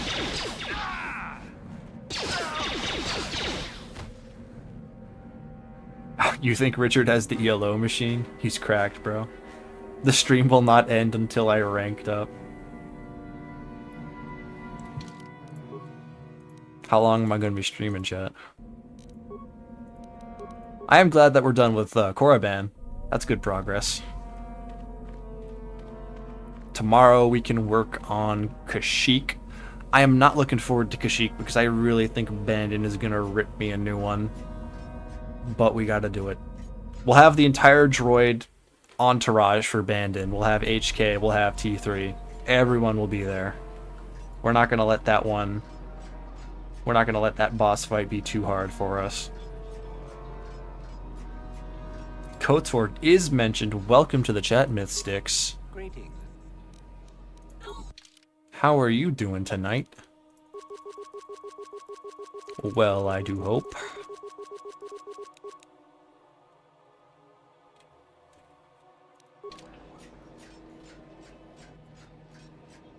Does Goose get XP if someone else mentions you? I don't think so.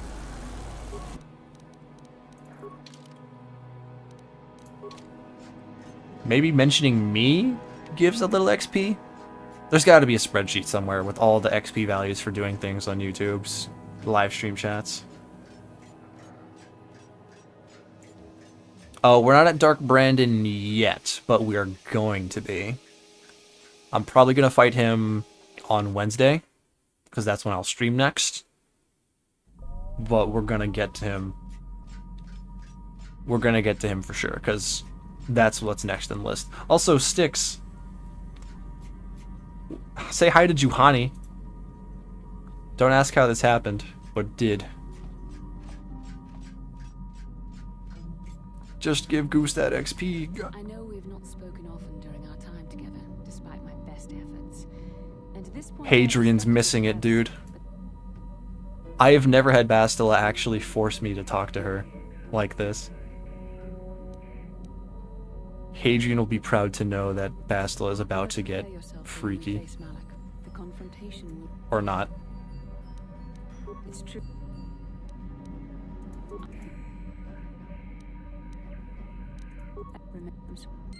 Okay, it was just borked dialogue. We can still save it for Hadrian. We're not at the Leviathan yet.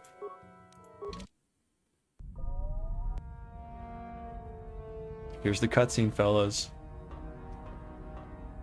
democracy did happen to Juhani. Kalo Nord is dead. Lord Malik, he has failed. Malik gave Bandon a sick haircut and failed. I think it's funny that everyone who follows Malik very closely, like Bandon, is bald. Shall I hire another bounty hunter, Lord Malik? No mere bounty hunter can They must all be bald. That's the requirement. I shall not make the same mistake again. My Damn Richard and his yellow machine. shall take care of our They're gonna blow us all to bits. KOTOR talking about being blown to smithereens. Damn those Sith, their yellow machine is gonna shred us all to bits. Dark Brandon's very mean, guys. Malik is still trying to build the Gamer Girl Marvel Rivals team. It's true. This playthrough, everyone in the cutscene on the Leviathan's bridge has been female. if possible. I didn't know that was like a randomly generated thing. I thought all the models were the same every playthrough, but they're not. Regular bald or stone cold bald? They're bald. They're stone cold bald, bro. You're gonna see them tomorrow or on Wednesday. The people on Kashyyyk are bald.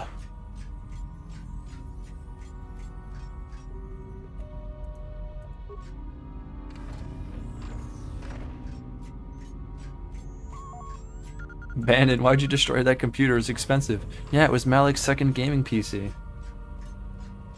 He's gonna get his butt kicked for it. Alright, I'm gonna buy some droid items from Suvam Tan.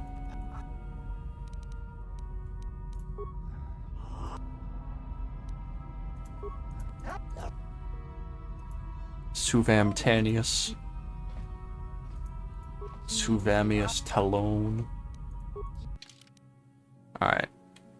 We could finally get Baragwin Flamethrower. Very nice. Baragwin Shield Disruptor. Also very nice. Don't need composite heavy plating. Actually, no. We'll take it for one of our droid buddies. Baragwin Stun Ray. We'll just take it just in case we need it. I don't think we will. And we'll buy the Baragwin Shield for another one of our droid companions. Now this weapon, Baragwin Ion X, deals very good damage once it's fully upgraded. And the Baragwin Assault Gun as well, so we're going to be buying them both. And we're going to sell all the things we can't use. Which should make us a lot of money since we can't use a lot of things.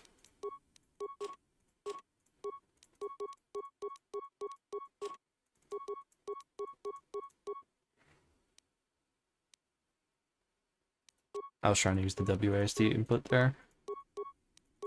Could buy super expensive lightsaber crystals that I can't use.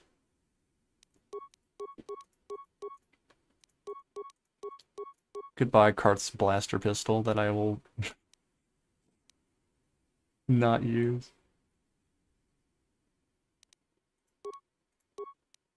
Prototype ion blaster. Nope. Don't need it. Don't need the Both and Droid Disruptor either.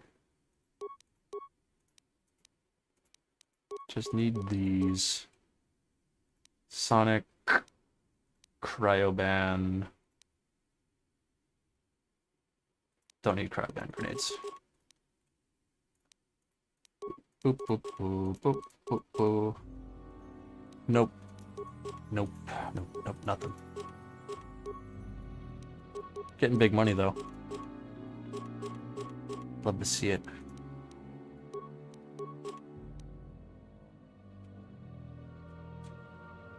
Yeah, we basically made all of our money back.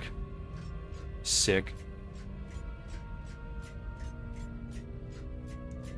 Goose lobbied, yet he doesn't get his rank up. This is outrageous. It's unfair. Dark Brandon, the kind of type... Whoa, hold on. Why are you slandering Void Titans, bro? What's wrong with Void Titans? What'd they do to you? Oh, in PvP. Okay, fair enough. Sometimes Void Titans be like that in PvP, but I would never do that.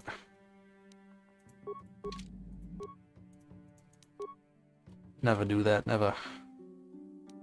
Alright, we've got 5 to 15 and then 2 to 8. So that's 7 to 23. On this. On weapon X. We get 4 to 28 with a +6 modifier and even more damage to droids. It's a droid killing weapon. It's a racist weapon. And comparison 2 to 12, actually 4 to 20? 4 to 20. And we'll put that on the Baragwin. Okay, it's already worse. The Baragwin assault weapon is better already.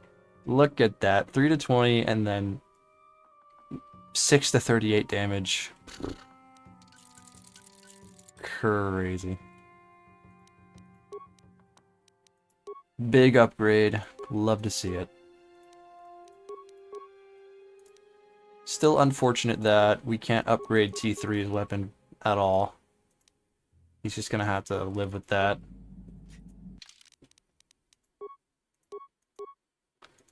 But yeah, let's get that Baragwin assault gun on us and give HK, buddy HK, the droid killing weapon.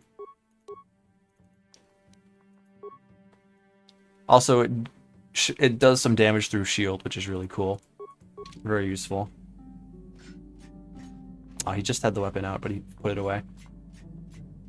What does sonic damage even do? It's just another type of damage. Sonic grenades can damage stats as a feature. But sonic damage, I don't think it does that. That's only a sonic grenade feature. It's just that most things in the game don't resist sonic, I'm pretty sure, so it's a good stat stick. Very pay to win. SMH.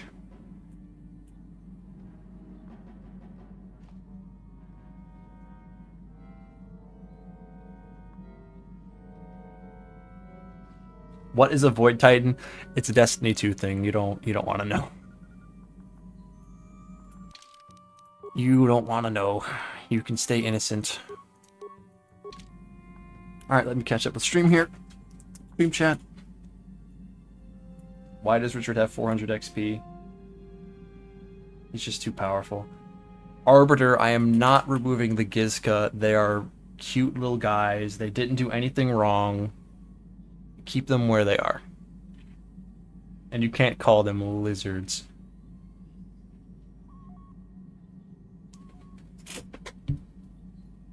I feel so lucky at KOTOR stream in this economy is wild. Yeah, bro.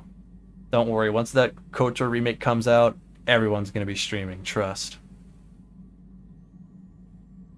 You know it's cool because it has X in the name, true. Ares, Warlock is not the best class. Titan's the best class, just saying.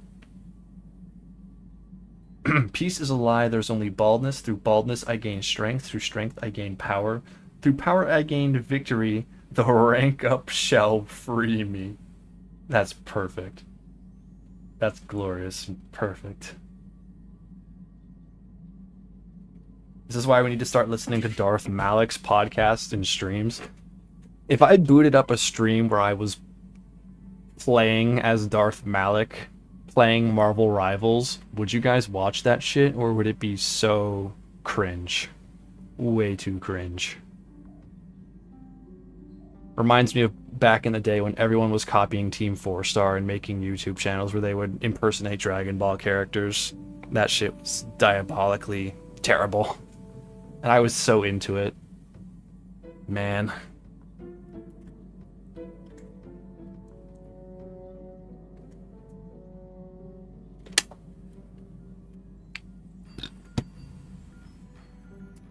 We've been focused on the rank up. Rank up, rank up. Arbiter took number 2. I don't understand how this rank up system works. I gotta see the XP spreadsheet. Don't worry, Goosh. You'll get number 1. You'll get number 1 one day. And it'll be despite YouTube holding you down. Despite the odds being against you because of Wi-Fi. or whatever is causing this. Oh, yep. Let's just hold a poll. Let's just do democracy. Let's just have democracy decide who is the best chat member. Warlock is 80% useless, 19% usable, and 1% so broken it gets the heaviest nerf. Well-Lock, bro. Well-Lock is the 1%. Destiny stream? Destiny Rising, maybe. But I ain't playing Destiny, bro. Sorry. I guess if I play Destiny with the Star Wars expansion, it would be on brand. Maybe. Maybe. I'll probably do some fun streams after I release this droid video. And maybe some fun streams after I'm done writing for it as well. Where I just play other games, you know, just to be silly. Could be fun.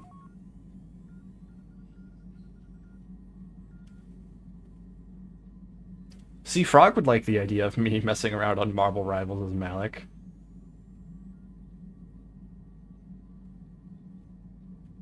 Galaxy of Heroes, not a chance, buddy.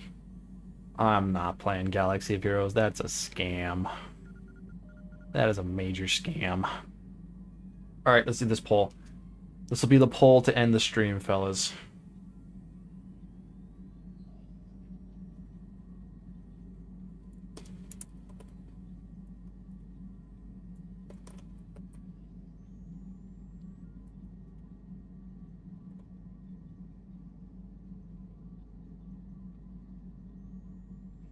Who is the greatest chatter?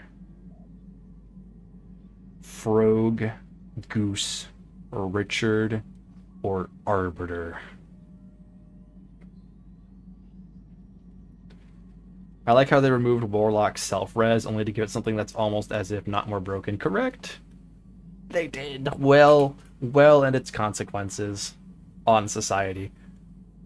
I wish Well was only a damage buff, and then Titans used their bubble for protection. But alas, it's not a perfect world. There's a mosquito in your room. Please pause the game while I am unable to enter my room. Well, the game's paused right now, and I'm about to be done. What if Karth Brandon? Thanks for having you, Sticks. Hope I can watch Dark Brandon get beat by the droid on Wednesday. Hell yeah, dude. Hope to see you there. You are the greatest chatter. You seeing this message. Exactly. May the best chatter win next stream, guys. And maybe I'll have a big old spreadsheet to show you guys, to show how the XP system works, because there's got to be information on this. Goose is winning 33% out of 12 votes. Everyone's a king here, and Goose has won the night. He has won the poll, chat. Wonderful, glorious Goose. Alright, everybody. It's been a good night. We made a lot of good progress. I hope everyone rests well, has a good night, good day, good whatever, and I will see you all on Wednesday. Goodbye, everybody.